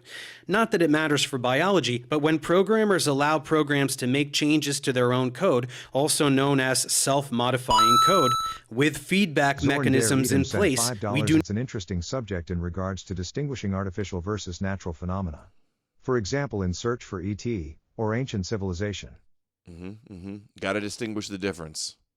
Not get what Meyer says. We instead see a kind of evolution in action, with a gradual improvement in performance and efficiency, similar to biological evolution. But more importantly, in terms of DNA, again, no one is proposing that there are loads and loads of random changes occurring very rapidly in one organism.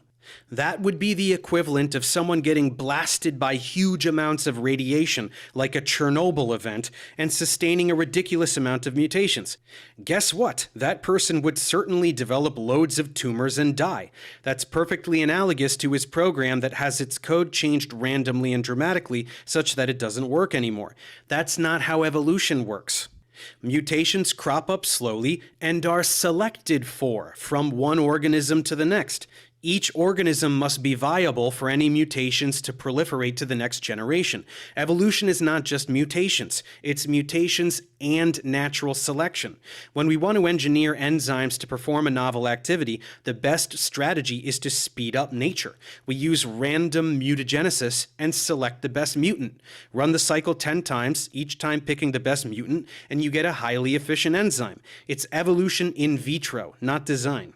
Similarly, if you let a program change its code with a feedback mechanism in place analogous to natural selection, the code will improve. This concept is not just an analogy, but actually directly relevant to the concept of evolution by natural selection.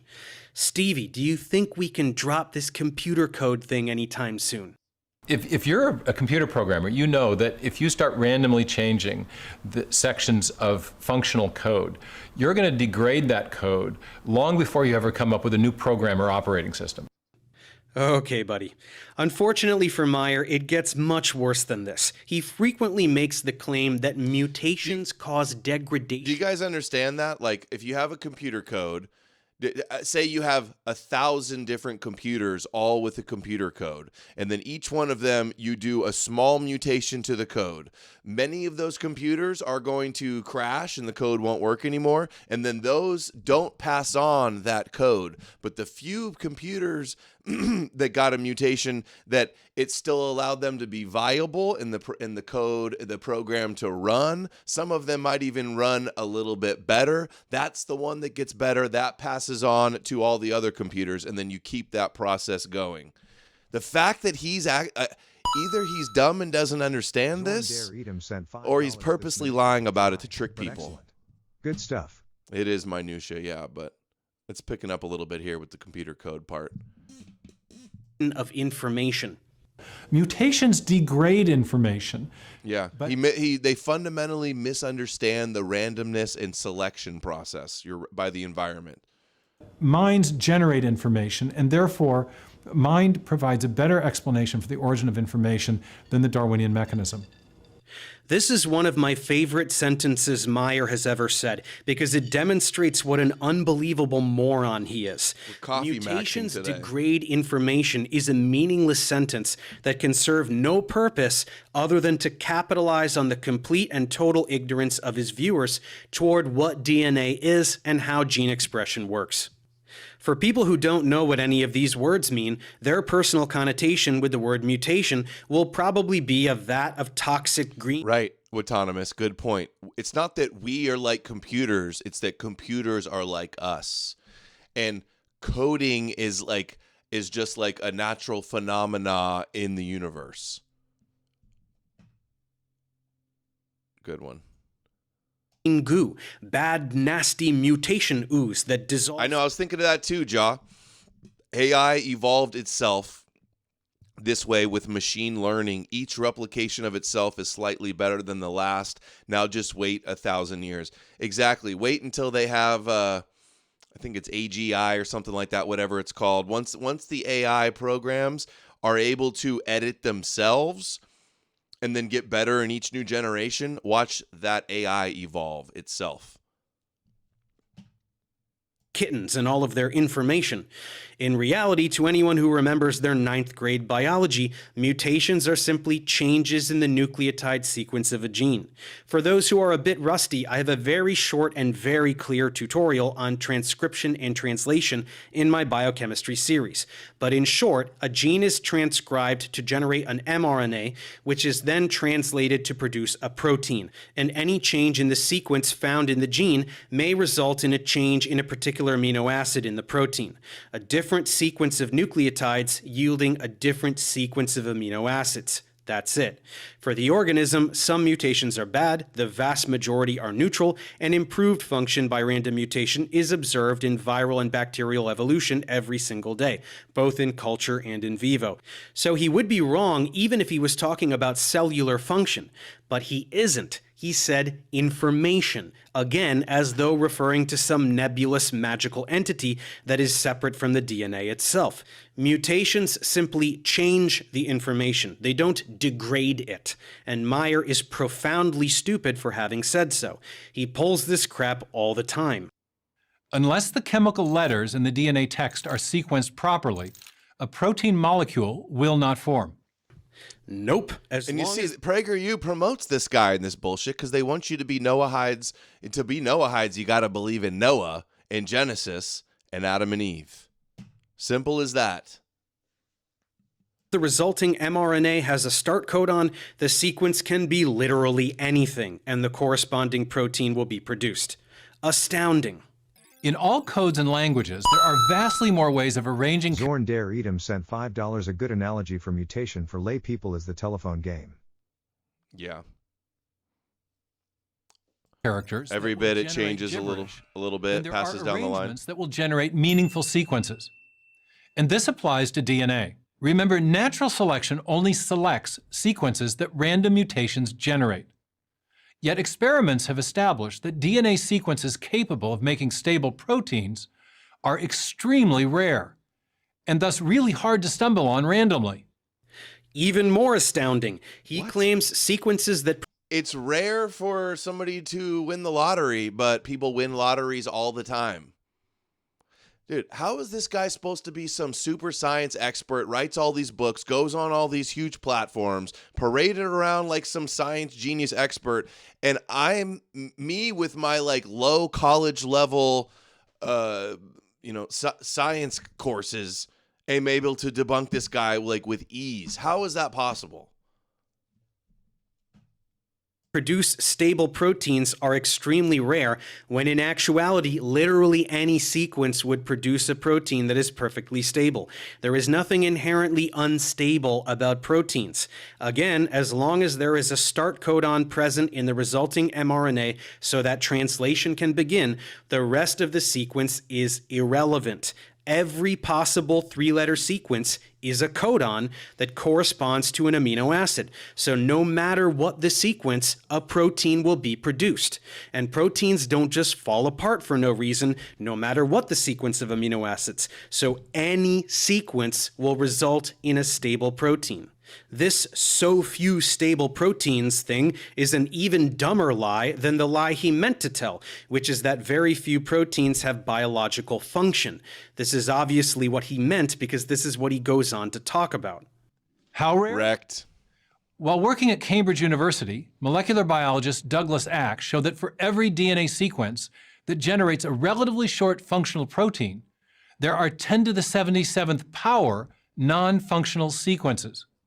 Of course, Axe is just another DI clown, so it's not a surprise that this is who he references. It's also not a surprise that they are both profoundly wrong. This is just another example of the wow big scary numbers game that ID proponents play. First, when insisting that 10 to the 77 proteins would not have any function, he is pretending that he made all of these proteins and tested their functionality. He has no idea what functionality all those sequences would produce. Many new sequences could have any number of other functions.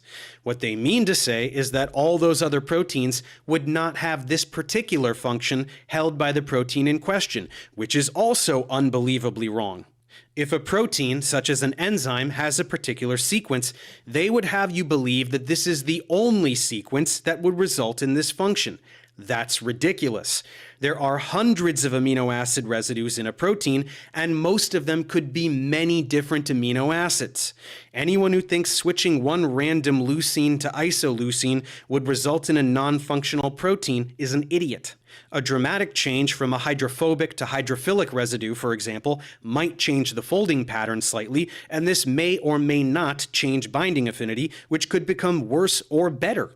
But many of the 20 amino or the idea that changes requiring multiple coordinated mutations, it almost never happens, but unfortunately the science just isn't there. In general, given enough time, separate populations develop their own mutations, and this ultimately leads to reproductive isolation, also known as speciation. This can occur over long stretches of time, or in some cases, a single generation, depending on the organism. Plants, for instance, often speciate by whole genome duplication, or polyploidy, but this has also been observed in some animals. For example, the marbled crayfish Procambarus virginalis speciated from its ancestral species, Procambarus phallax, in the 1990s due to a whole genome duplication. That we have physically observed speciation events is another dirty secret that many creationists don't like to acknowledge. At first... Yeah, good point on the junk DNA thing. It's like, if an Apple engineer gave you a coded program operating system and it had all of this millions of lines of code that just did nothing, you'd be like, what the hell is this? You're taking up all my RAM, all my memory, all my storage. What's the deal? What's with all this code? See, the junk code, a lot of it is like a byproduct of the messy process of natural evolution. Another showing that it's not the same as having a human engineer, a human coder, a divine intelligent coder wouldn't have all of this messy code, wouldn't have all this mutations causing, genetic mutations in people that are bad. Sister species are very similar to each other, differing only slightly in genetics, morphology, and perhaps behavior. But over the course of generations, these differences become more and more pronounced. For instance, compare the genomes of closely related species within a genus, or multiple genera within a family. What is apparent is the exaptation of existing genes for new functions, rather than the whole involved in. Don't rush cherry dark chocolate. That's dies. Ooh, you guys ready for some dark chocolate? How much information does a promoter region have? That commercial or made a me repressor interested in region, dark chocolate. or an enhancer region. We can't quantify how much genetic information is needed to go from a fin to an arm, but we can calculate how many mutations have evidently occurred. It is for this reason that biologists talk about specific genes and genetic regions instead of vaguely gesturing at information. The word is intentionally used in this manner to muddy the conversation. So that concludes a thorough assessment of Meyer's two biggest talking points, the fossil record and genetics. To summarize, we can see that when it comes to these topics, Meyer has only one strategy. He puts forward some premise that is really just a lie about science, and from that he draws the conclusion God did it. There are two huge problems with this. First, again, the premise is always false. He's just lying. He's lying about the duration and nature of the Cambrian explosion. He's lying about the lack of transitional fossils. He's lying about basic freshman year undergraduate level genetics concepts. The premise is always false. Furthermore, the logic he uses to get to his conclusion is also invalid. Even if his premise were correct and he was actually citing some unexplained phenomenon, to conclude God did it is not scientific ever. End of story. We don't know things, and we seek to figure them out. That is done through scientific research, not pontification that is motivated by a specific desired theological conclusion. As an alleged philosopher of science, it is astounding that Meyer does not grasp this.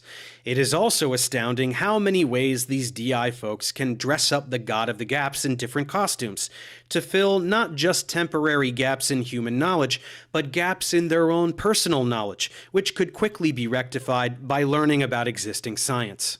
But in the end, that is truly the only God they have, the pathetic, impotent God that Meyer so desperately fights and lies for, the one who can't seem to figure out exactly what it is he wants to create and when, having to step in every few million years to make some new stuff from scratch. Because that's what I was saying. That's his argument. He's like, oh, all these new mammals came from nowhere. All these new Cambrian bacteria and fish and shit all just popped up out of nowhere. So what is it? You think God is just making stuff up as he goes? He's like, well, shit, how about we throw in some mosquitoes and tigers? That's funny. Manufacture a mechanism by which the diversification happens on its own. This is what makes Meyer yet another apologist hack, just like the rest of them. To a layperson, does he sound like he knows what he's talking about? Yes. Does he sound like a reasonable, grounded person? Yes. Does he sound sincere in his convictions? Yes. Is he actually any of those things? Not even a little bit. It's a facade, a costume he wears for those who only need a friendly tone and a message they want to hear, but have no desire to actually learn a thing about science. He is fully aware of all the research he contradicts in his content. His career is centered around it. One could therefore say that Meyer is slightly more sophisticated than some apologists, in that while some of his lies are blatantly obvious to anyone who got a B or better in 9th grade biology, some of them do require an investigation of the primary scientific literature, an investigation he knows that not a single member of his target audience will produce. But that's why I bring the investigation to you, so that we can all conclude together, thank you, Professor Dave, that like everyone else affiliated with the DI, Meyer is a complete fraud. And we can now safely cue the desperate response from Meyer and pals, whining in their safe little blogs, shielded from outside commentary, about what an Zionist cuck real unhappy about the commercial loser I am, with no that was a crazy one. Being completely unable to address anything I say with even a look at her lick that chocolate bar. The irony here is that the engineer aliens from Prometheus/Alien could very well be a possible explanation. Yeah, but then where did they evolve? We are likely to make mistakes. In a sense, we are AI's God, but we are just imperfect beings. No, the universe and evolution and life on Earth looks exactly like it would look if there were no God. That's the problem. That's a good thing. Ask a Christian, ask somebody that doesn't believe in God, what would the world look like if there were no God?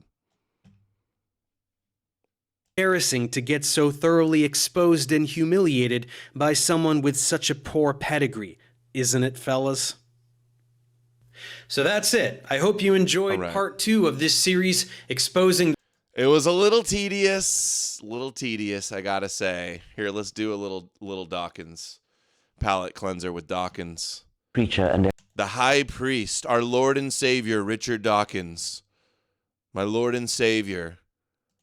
My father. So who really was the first person? And I begin with a slightly paradoxical answer that there never was a first person. Because every animal, every person ever born belonged to the same species as its parents. You can take that back as far as you like, and I take it back to 185 million generations ago. You turn over the page and you reveal that your 185 million great-grandfather was a fish. Do we have a picture of a fish here? It might even be there. And at first sight, it sounds paradoxical to say that your 185 million great-grandfather was a fish, But on the other hand, every single generation on the way back there belonged to there it is, yes, belonged to the same species as its parents and as its children. The point is, of course, that the whole process is incredibly gradual, incredibly slow. It takes millions of years. We're familiar with this kind of gradual, imperceptible change because all of us started off as a baby and became a toddler and became a child and became a teenager and became an adult. And there never was a moment when you could say, yesterday I was a toddler and now I'm a child. Or, yesterday I was a baby and now I'm a toddler. I'll tell you the exact moment I went from being a boy to a man. Can anybody guess what it was? It was one very quick moment. A little premature moment, if I'm being honest, when boy Adam became a man. Yeah, some are still toddlers, right? Doesn't happen that way. It's the same as looking at the hour hand of your watch. You can't see it move. But if you wait for an hour and look at it again, you find that it has moved. And that's like evolution. So it's a... Imagine being mad at your 100 millionth grandfather was a fish. I know, I think it's like really cool to think everybody alive, that they're a continuous of passing the baton, a continuous life that's procreated, going back to the very first thing. Way cooler than some magical sky god going, poof, there you are. Modified our genetics at some point in ancient history. Yeah. This is independent of the question of evolution or the nature of life. Evolution is still real and happening. Just doesn't exclude alien engineers. There's no need for an alien engineer to engineer humans. Evolution could have done that all on its own. The likelihood of evolution doing that on its own with no outside help is way more than some alien species coming from a different solar system. Kind of fortunate accident that all the intermediates are extinct, which is why we can divide the living kingdoms into separate species which can't interbreed with each other.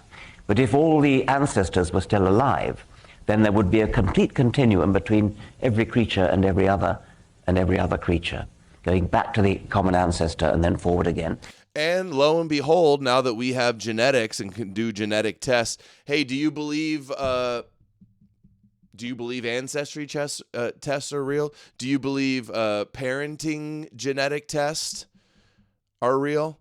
Just take that way further. They can genetically test, they can code the DNA of humans and apes and monkeys and fish and everything, and they can see, oh, what do you know? All the similarities match up perfectly with the way they look and the fossil record and how evolution would have worked. We was creatures, yeah. True. And as you go back, every single generation, there never was a Homo erectus parent who gave birth to a Homo sapiens baby. Always, they would have been classified, if a taxonomist had been around at the time, as belonging to the same species. What else do we got here? No, bro, that's so satanic. By the way, the last common ancestor... I love this clip of Zerka. Dude, it's a satanic deception. By the way, they're trying to hide God. They don't want you to be a good Noahide, Shabbos Goy Noahide, and worship the Jewish God. So they promote the satanic Freemason Darwin lie of evolution. By the way, the last common ancestor for the theory of evolution, the ape, is named Lucy, right? The last common ancestor that we... So evolution is satanic? In anthropology, absolutely. Charles Darwin's a Satanist, right? Absolutely. Yeah. I was a little bit late on that. I studied anthropology in college, and evolution, I loved it. It was actually the hardest thing I had to let go of when I came to Christ. But then I really did my research, and it's so stupid. Oh, dude. Oh, where'd you do your research, bro? On TikTok? Where'd you really do your research, Zerka? YouTube videos at PragerU? With Shabbos Kestenbaum? Intermediate species. Yeah, I think, dude, Zerka looks like he could be a missing link. And stuff like adaptation. Same with Zerka. Same with Sneeko. And mammal there's millions of intermediary species missing there. Never been found. Just like a wolf Garrett and a sent dog. $5. Uh-oh, there's Garrett. This is for you, Garrett. 4 wheels, 2 axles, an alternator, a hood, a trunk, etc. could form by accident. They could never self-assemble into a car by accident. Same goes for cells. No, dude, the first cell is way more simpler, and it's not car parts, it's chemical bonds. The first cell, way more simple than a car. That's the problem. Like when people are like, you can breed dogs with other dogs. Fucking retard. But now look at this. Last common ancestor named Lucy. Vatican telescope that looks at the stars, the planetarium telescope that no one's allowed to go in. It's called Lucifer. They're literally... Yeah, the light bringer. The telescope brings light into the lens. Lucy was because they were listening to the Beatles' Lucy in the Sky with Diamonds when they found the bones of Lucy. Named it Lucifer. So last common ancestor is Lucifer. Everything ties back to the Bible. It's actually crazy. Yeah, and he's also a flat earther. Zerka's also a flat earther and thinks that space is fake and you can't break through the firmament. Professor Zhang says evolution is a worldview that promotes the second coming. What? Charles Darwin, man is a monkey, okay? So this is promoting a certain worldview that will help promote the second coming. Charles Darwin. Yeah, dude. Evolution means, people believing in evolution means Jesus is going to come. Good one. Good one, Zhang. And you see, and then you get these guys, these e-crusaders. They see these charlatans promoted by Daily Wire and Dennis Prager, and they go, yeah, the scientists, the guys in the suits with the bow ties say that it's evolution is fake. The Bible's real. Have you ever been to the Vatican? They have so many. Museum thing really is going to be like the two-pronged attack to put you into the slave planet evolution. So some African could use it to pick his teeth or something? I guess my angle is we have to defeat the theory of evolution. It has to be defeated. We cannot let we need to defeat Jewish messianism, actually, Owen. We need to defeat these Christ brains, these circumcised brains that believe the Jews were ever chosen by God. And they have the power of prophecy. That's what we need to defeat. Not science, not the true origins of life on Earth. No, we need to defeat the Jewish magic. You're shitting on the greatest discoveries of mankind in lieu of Jewish magic. Because ultimately, it's like the theory of evolution and the lie of climate change is going to be like the two-pronged attack to put you into the slave planet. It's like those are going to be the two things. Yeah, bro, slave planet. You're not a slave if you're a Noahide worshiping the king of the Jews on your knees, trembling in fear. Every knee will bow to your Jewish Messiah and your Jewish God. That's the slave planet. How has evolution put you in a slave planet, by the way? They box you in with. So you mean nothing. You're a squirrel turd that evolved. Squirrel turd. You mean nothing. You have nothing. There's nothing divine about you. You have no connection to the Almighty. You're just an evolution of a squirrel. No, we have connection to the Earth. This idea that like, oh, nothing matters and life sucks and no reason to live because of evolution is just, it's such a straw man. Is that the way they think? Are they the real nihilist? People that believe in evolution don't think, I'm a squirrel poop. Life is so meaningless, man. We're just like blobs of nothingness. Superstition is anti-Aryan. Yeah. You're a squirrel fart. No, dude, you're just Adam and Eve from Genesis in the flood. God made you from dirt and breathed air into your nostrils. That's a better story. Fart. Versus, and your existence now is also killing your environment. So you can't, you need to be in prison, basically. If you even get the right to exist, your whole life is going to be. No, you need to die in the end times Armageddon war like God wants. That's way better, ho. And you need to be a slave of the Jewish Messiah for an eternal kingdom. Is that better? Be rationed out. So that's kind of why I look Garrett at it sent more than $5 humans can't even engineer the equivalent of a bacterial flagellum. It spins at 100,000 revolutions per minute and can reverse on a quarter turn. Yeah, they can. Humans can engineer a bunch of amazing stuff that's way more impressive than that flagellum thing you're talking about. And so what? God could do it? Where's God? Hey, Garrett. So tell me how it happened. Who made the flagellum? How did it happen? Explain it to me. Did some magical consciousness just like say a magic word? Did he just close his eyes and meditate and just poof, it popped into existence? Did he hit the Inception soundtrack and just put out his magic wand and all of the chemicals and the cell just magically formed together? Why do you insist on there having to be some magical force that does it? Any other angle, I'm like, people need to know you've been lied to about human history. You've been lied to about the history of the earth. You've been lied to about the Bible. And it totally defeats the theory of evolution. Interesting. Yeah, dude, it's so defeated. That we can believe in evolution, though. Which they're wrong about. You don't think so? You're a creationist? 100%. I believe we're created also. I'm 100% a creationist. Dude, this type of supernatural, anti-science, anti-intellectual bullshit is just not going to cut it. Not going to cut it. RNA origins of life. Let's check this out. This looks super Where based. does life come from? This is one of the most important questions humanity has ever posed, and the scientific answer is, we don't entirely know. You might think that cracking DNA's genetic code should have explained life's origins, and it definitely helped. Thanks to our understanding of DNA, we can map out the history of evolution all the way back to single-celled life. But that's where we're stuck. The problem is, DNA is a great way to store information, but it doesn't do much else. Cells rely on other molecules like proteins to replicate, grow, and survive. Proteins, on the other hand, work great as molecular machines to keep cells alive and healthy, but they can't store information or copy themselves. They need DNA for that. So we have a chicken and egg problem.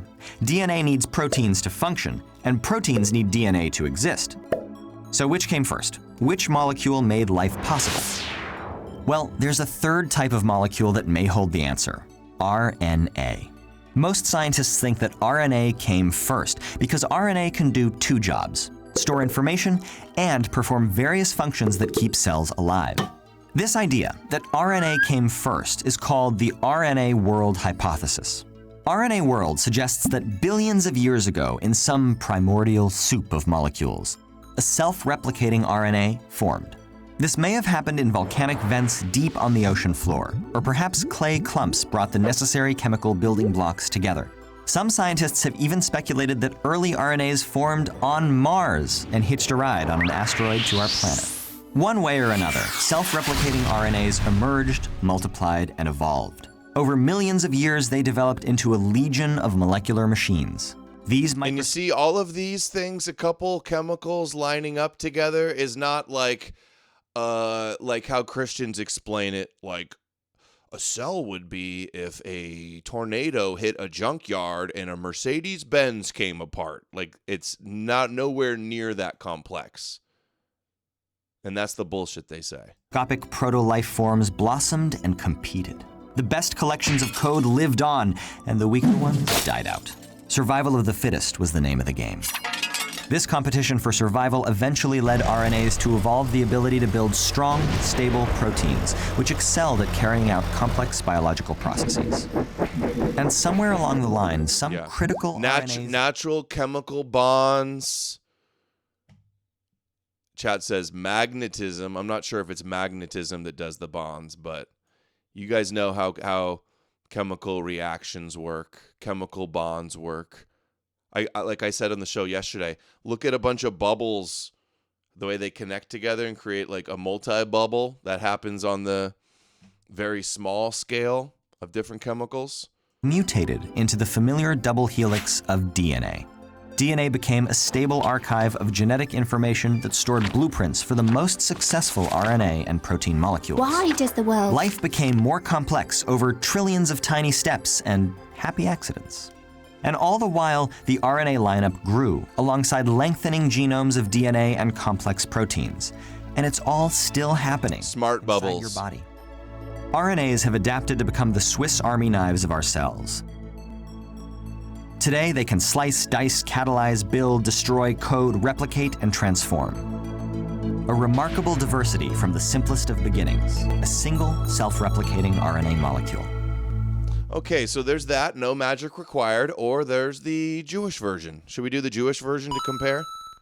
That sounds good. Garrett sent $5. I don't need to know who engineered a Ferrari or who wrote a book to know someone must have. You are the one with a mythology. They didn't must have. Logical conclusions. You haven't proved that it must have. And to say that it must have, you have to at least suggest where or how it happened. Let's see the Jewish explanation. Has concluded that a conscious intent is causing complex life to form because it cannot happen exclusively by random mutations with natural selection. He and his group say that evolution is incomplete, but not wrong. Interesting. Well, that would explain how he's like, how could all these things be? Maybe he just doesn't understand. Maybe he's purposely trying to not understand it, doing God of the gaps. Dude, how funny is it that I was raised on this book and this story, okay? Just hit him with millions of different flowers.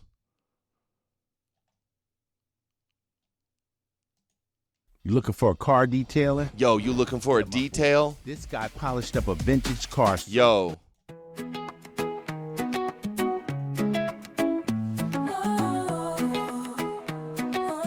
They tried to get me, guys. In the beginning, God had a plan. He made the world with his own hand. Day one, he said, let there be light. The darkness ran, and day. This is for 3-year-olds? So the average intelligence of a Christian? Oh, yes. Day, flowers, trees, and grass so green. Day 4, he placed the sun's. That's not the one I was thinking of. Maybe it's this one. The creation song. The Yola Kids.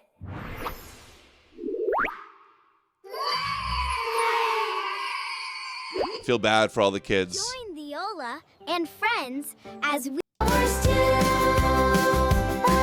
made the world and me and you. And God said, it is good. And God said, it is good. On day number 1, God said, let there be light. The darkness ran away. This is the first stage of Jewish propaganda, targeting the children, indoctrinating the children.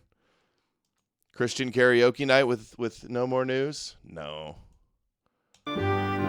Funny, hold on. It's reminding me of something. The bird in the nest. I was just searching my page for evolution, and I found an example that a god would never do, but evolution would certainly do. Let me find it real quick. Hold on. Let's just go over here. Where's my bird? Oh my gosh, look at this. 500 eyewitnesses, 0 eyewitnesses. People, Christians, the lies these Christians will do. Come on, where's my bird? Where's my bird? I tweet about evolution a lot. Come on, dude. Bird, bird, bird. Bird, bird, bird. There it is. Behavior like this is something we would expect from evolution, not a creator God, not an all-loving creator God. Look at what this mother bird does. Tosses the weakest baby bird out.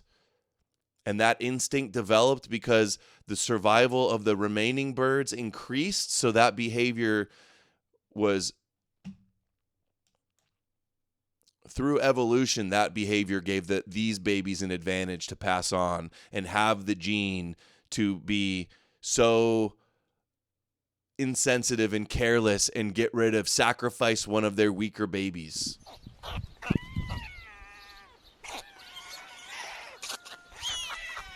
See, you gotta go. See, would an all intelligent designing God design birds to kill their own bird? Nope. But if all the birds that did this, if that means it's a slightly better chance of survival of these birds, that trait gets passed on. Okay?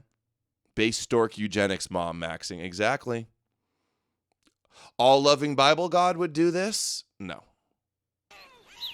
A heartless female, amazing. Oh, it's 'cause the fall. Before that, they just ate grass, and they didn't do that to their babies. Okay, you get the point. So many animals being carnivores, and to survive, they have to eat alive other animals that suffer and feel the pain and the sadness. Would an all-loving God do that? Or would the all-loving God make everybody vegetarians, or you just get energy from the sun or something in a way where there's less suffering? All-loving God, all-intelligent God, all of this suffering of animals eating animals. What's the Christian cope? Well, before the fall, lions ate grass. Okay, these people should not be taken seriously. They should be mocked, shunned, ostracized, laughed out of power. He's got his flagellum in a bunch. Okay, let's skip to Adam and Eve. Where's Adam and Eve? $5 brutal logic. The stork behavior. Yeah. Any gardener will do the same thing. Select the thriving seedlings, cull the weak. It could be argued that this type of eugenics decreases suffering by strengthening the... Yeah. P.S. Garrett, wake up. Yeah. Let's do Adam and Eve. Let's skip to Adam and Eve. Look, there's the vegetarian lion hanging out with his bee friends. Hey. Dude, I really do need to have a new browser for these videos. I don't usually watch this many long videos, though. Now, on this sixth day, God okay, big moment. Something else that was very important. God is that how it happened? The first man. So invisible God just blew some dirt and then just he disappeared, laying down naked. Yeah, dude, that's plausible. Adam and Eve and their ancestral sons. Life. As if God would be like, fuck, I messed up. Oh, actually, he goes, it is very good until, it's all bad, so I gotta flood it all and kill everybody. It was good until I made it bad, and then I had to kill everybody for it. Now, God wanted Adam to live in it was good. Let me give him this serpent and Satan in the tree to make it bad, and then blame them for it. Wonderful place that could ever be. So God planted a beautiful garden for Adam. So many triggered Christians right now are seething. You know it. You know what they're like. Yeah, I've got faith, dude. What do you have, you little bitch? You want to throw down, bro? Okay, hey. You want to see what it feels like to talk shit about Christians, dude? You want to... I'll kick your heathen ass. You don't believe my beginner's Bible, dude? I'll kick your heathen ass. Stupid evolution science believer. Could you imagine it already? The frontal lobe activating, saying fear, fear, fear. Attack. If there's a god or gods or spiritual, they created evolution. Pantheism and paganism have better explanations for evolution than Judaism, Christianity, and Islam. Incel Adam. No, I never fell for this. This always felt wrong. I was skeptical as like a 3-year-old hearing this story. I'm like, who? If God created the earth, who was around to write that down and see it? That he's like, sure, let me take your rib. Check out Adam. Check out Adam with his lion, his vegan lion pet, his pet lion. Adam fucked that giraffe, yeah, probably. And God's like, that's not good. Let me make a woman from your rib. We'll finish it at the rib part. Garrett sent $5. You shouldn't call yourself an agnostic. Agnostic means you don't know. You think you know. Clearly a devout atheist. Which is fine. Just own it. You could be agnostic and still be sure that evolution is true. There could be a God, but then he didn't create life. Right? Search my brain and come up with a name. But yeah, I told you, agnostic, atheist, agnostic leaning, because I don't know for sure. For every living, breathing thing I see. I sure would like some boobies in the vagina, God. From treetops, your neck is the biggest. I love how God didn't think like to make Eve at the same time. It was like, well, first I just made a man, but then I realized, without a woman, how are we going to have any babies and populate the earth and have Jesus, right? He's like, and then Jesus decided that Adam was lonely, so he needed to make a companion for him to have babies and populate the earth. Part of you twisting around so easily. Woman. So are all the animals just males also? And he's like, this seems like too much of a cock party. I think we need some females to liven up this garden.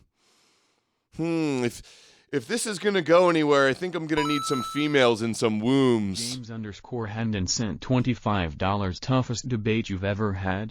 Feel like I've watched them all and never seen you lose. If it's tough, it's just because they're being bad faith and doing like sneaky debate tactics. Never like I've had a tough gotcha on like important, details. Can't even think of anything. Real flagellum. Funny how you're like, nobody can answer it, and all I do is search it, and then there's all of these videos debunking it. Let's see this guy. Third thing that was abundantly clear at the trial, these great icons of intelligent design, the things that are supposedly unevolved. Pay attention, Garrett. They've fallen apart. Example, specifically taken apart at the trial, the notion that the bacterial flagellum couldn't have been produced by evolution, or the blood clotting cascade, or the generation of biological information. I don't have time to talk about all three, but I'm going to show you two of them. The notion that these complicated biochemical structures couldn't have been produced by evolution has been championed by Michael Behe. And Behe has an idea that he calls irreducible complexity. And he says, you can't evolve these things because they're irreducibly complex. Notice what he says. An irreducibly complex system can't be produced the way that evolution works, by numerous successive slight modifications of a precursor system, because it's going to be the same thing as like with humans. They'll say like, oh, like Jay Dyer said in the stream yesterday, he's like, how is it going to work with 1/8 of a penis? If you take away the head, how are you going to make babies? Like that's the argument basically on a different scale. Hey, if you remove the heart, a human won't be able to live. Irreducible complexity. It's going to be the same thing.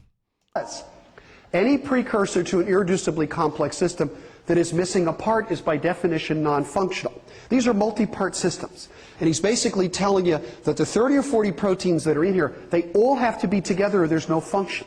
And since natural selection does have to work gradually, I agree on that point, it can't produce 20, 25, 26 proteins knowing what will eventually happen because natural selection is blind, which is indeed absolutely true.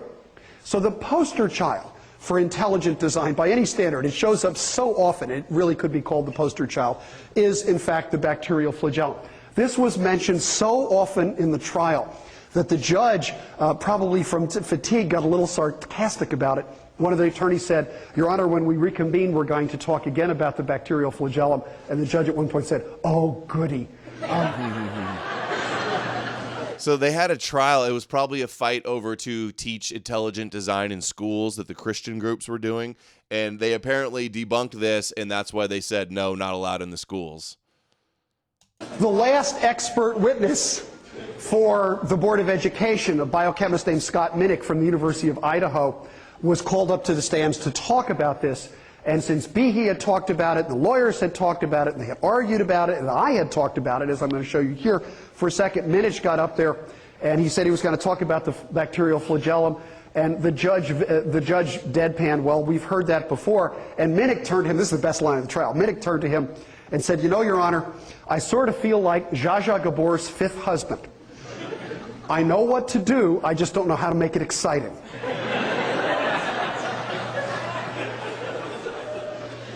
So I take my hat off to Scott. That was good. I like that. So what is this argument about? Here's the argument in very simplified form. If you have a complex, multi-part biochemical machine composed of many parts, its function, everyone agrees, can be favored by natural selection.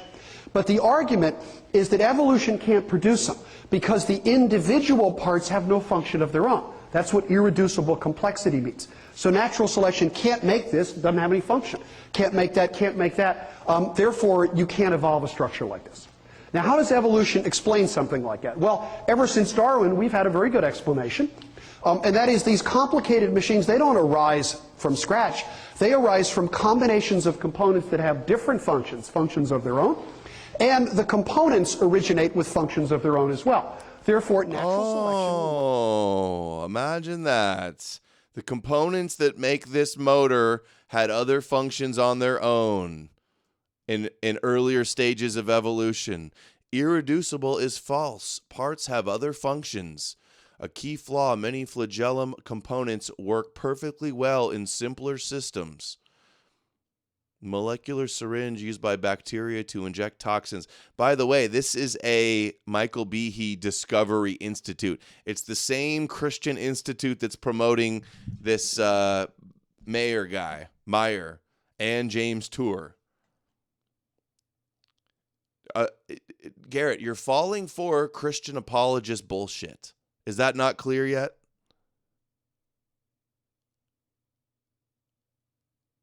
Simpler and still useful, so it's not irreducible. Bing, bing, Work boom, every step over. of the way. Now, that's not evidence, that's just an argument.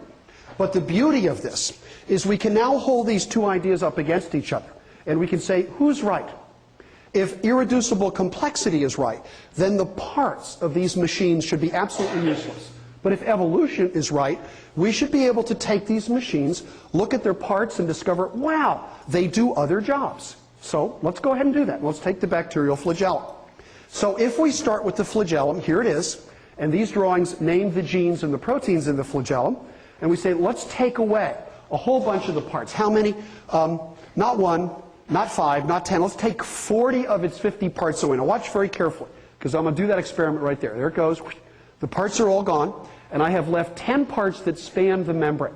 What are left behind are 10 proteins in the base of the flagellum. Now, if irreducible complexity is right, this should be absolutely functionless. It should have no function. But if you'll pardon the double negative, what is left behind is not non-functional. What is left behind is the type 3 secretory system, and it is fully functional. I know most of you in the room are going, of course, the type 3 secretory system. The type 3 secretory system is a molecular syringe in which some of the nastiest bacteria on this planet produce toxic proteins, grab onto one of our cells, and inject those proteins into our cells. The bacterium that causes bubonic plague works this way. It's really nasty stuff. Well, guess what? The 10 proteins that make up the type 3 secretory system are directly homologous to the 10 proteins in the base of the bacterial flagellum. So it is reducible. There is no irreducible complexity. There's a funny term. It's like the opposite of irreducible complexity. It's like something about things are way too more complex than they need to be because it's not done by some intelligent designer. It's they don't produce movement. They're not a flagellum. Maybe chat will know. Are they functional? They are fully functional. So remember that claim. Any precursor to an irreducibly complex system that is missing a part is by definition non-functional. This guy is missing 40 parts, and it is perfectly functional. What that means, there's no other word for it, is that that statement is wrong. Now, that's not an incidental statement. That is the heart and soul of the intelligent design argument. And in this case, it turns out to be wrong. Now, it's even wronger than that, because it turns out that not only do these proteins make up the type 3 secretory apparatus, but almost every protein in the bacterial flagellum is strongly homologous to proteins that have other functions elsewhere in the cell. And what that means is when we look at this wonderful icon of intelligent design, a careful analysis of the flagellum actually matches evolutionary theory, namely the parts should have functions of their own and not the intelligent design prediction. And that's simply a fact. Got it? They don't know what the fuck they're doing. Got it? These Christian apologists don't know what they're talking about, and they're wrong, and they're liars, and they have a religious agenda. Okay? Garrett, are you gonna concede these Christian apologists are wrong? Are we gonna do that? Please, Garrett, please. I'm trying to green pill you on the evolution question. All right? Help me, Jesus! Help have a Jewish God! All right, we should wrap it up. This has been a long show. Long 3-hour show. And we're about to hit... No, we're 100 away from the goal. Did God create war? Why Why did God create war? Why does God create murder? Why does God create all the horrific things we see in the news, school shootings? Why would God create a mind that acts in that way? Well, I think the traditional theistic answer to that is the free will defense. It's not that God created those things. He created free agents, knowing that it was better to create free agents who had the ability to choose, and therefore to choose to love him or not, or love each other or not, than it was to create puppets. Okay, awful. Why the thousands of realistic voices to use in your content? Dude, this is so religiously motivated. Look at the headline of this video from Stephen Meyer. Why the science war against Christianity was invented. See, science is not a war against Christianity. It's a war trying to understand reality. Christianity has a war against science because it debunks Christianity. That's they're projecting here so bad. Grace Thank you, Grace. $20. Have a good weekend, Adam. You too, Grace. Thank you. May have some big news, a new addition to the family. Not one of my babies, but we may be getting a pet this weekend for the girls. A kitty cat. Might be a bad decision. I'm like, is all of our couches and everything in the house going to get ruined by this cat? Is the cat going to scratch one of my baby's eyes or scar their face for life? I'm very worried about this little kitty cat. Look at this. Science is a war on Christianity. Satanic scientists just don't want you to bow down to Jesus. This guy's trash. Often called science deniers, right? We're just science deniers. Yeah, you are. When did Christianity and science become something that's at odds or at war with each other? As soon as Christianity was conceived, it was wrong. Of books in the late I got a dog too. How's the Boston Terrier going to do with the kitty? 19th century, in which historians at the time recast the history of science as within this warfare model that you referred to. You see, they're not trying to figure out the truth about science. They're trying to protect Christianity, Garrett. That's where bullshit like bacterial flagellum comes from. Christians protecting their fake Jewish religion. That's what it comes from. Day one, dude. What do you mean day one?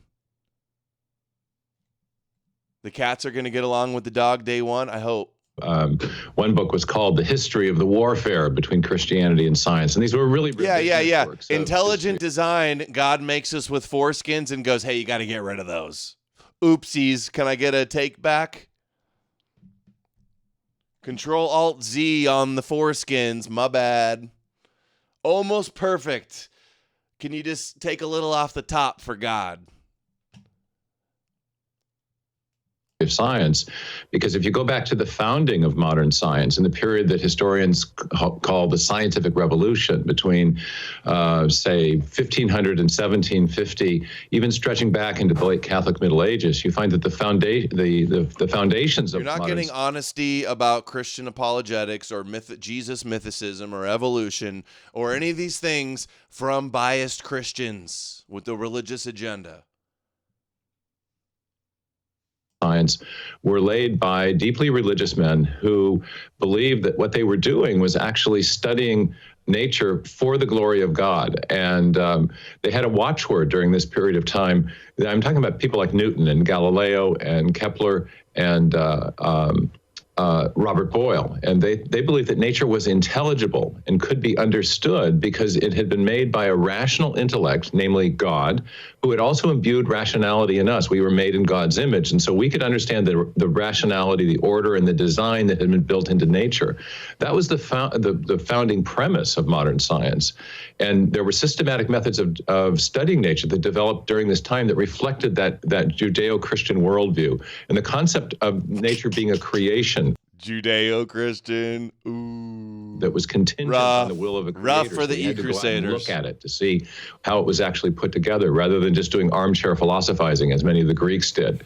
So by the late 19th century shift that came with Darwin, I love dismissing all Greek philosophy, armchair philosophy. They weren't like the super-based Christian believer scientists, these Greeks. Freud, and then with the historians recasting the previous history of science, gave us this myth of a warfare between science and Christianity that's persisted with us to this day, and is now popularized by the new atheist writers such as Richard Dawkins and Lawrence Krauss. Even Stephen Hawking got into the act a little bit before his death, despite being a great figure within physics. So we're battling kind of a myth about this conflict. And what I've shown in the new book is that the new discoveries that have been made in cosmology, physics, biology about biological and cosmological origins are decisively refuting that myth and showing that just the opposite is true. We're now returning to the perspective that gave us science in the first place. Yeah, right. Beautiful. Beautiful. For like 7 years. Oh, beautiful, says the Christian. Yeah, beautiful. Dude, they're just gaslighting liars. Let's watch this version, too. This version looks cool. That it was good. Lego Made humans. Oh, humans like us. Why are they black? Him. He blessed them and gave them every plant and tree to eat. He told them to fill the earth and look after it. And then God rested. He saw all he had created, and he saw that it was very. Here is a digital Lincoln. Thank you for the Lincoln. In the beginning. Dude, I could watch these videos all day. Super book. 1 in 4 older adults have difficulty. Good. So the world was good. It was good. But then until God wrong. laid the trap. So God had put Adam and Eve in a beautiful garden. They had everything they could. It was good until God decided to throw the devil in there to tempt them and know that they would fall. CBN, this is CBN. We'll just put it back in. How you have fallen from heaven, O Lucifer, son of the morning. Oh, what? Dude, Lucifer looks based. Okay, I look at, why is Lucifer the blonde hair Chad? What's going on here?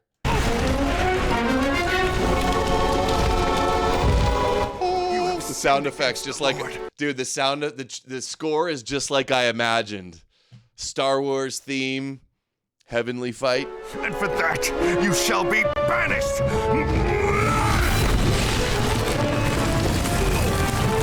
No, Aryan Angel, no.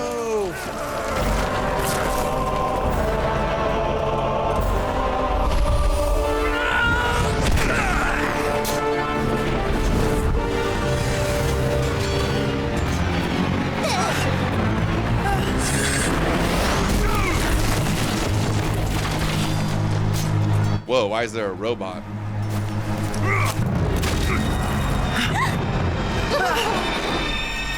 Help me. I have the power to reward you beyond your dreams. This is Sparta. How you have fallen from heaven, O Lucifer, son of the morning. Now go rule Earth. Now go rule the Illuminati. How you are cut down to the ground, you who weaken the nations. Yet now you are brought down. You will weaken the nations. The Goyim will follow you. To the lowest depths of the pit. Why did he do this? He thought he could be like God. Well, why did God make him that way then? You a hint? I'm Gizmo. Gizmo. That is perfect. Hold on. Gizmo.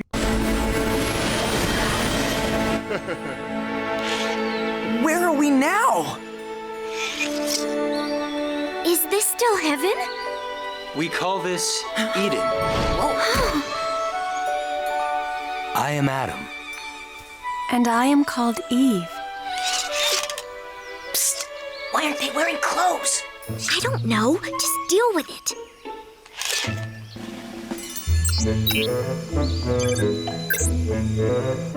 Okay, I'm good. When I was naming the animals God put here for us, I must have missed you.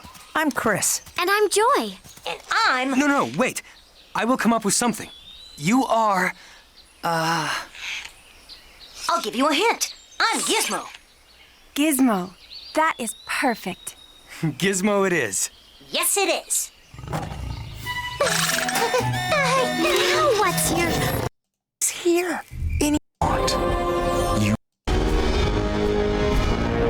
And so begins my reign on Earth.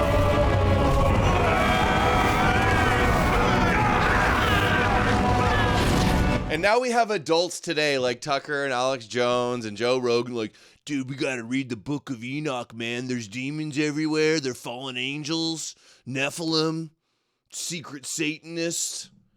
This Jewish fairy tale.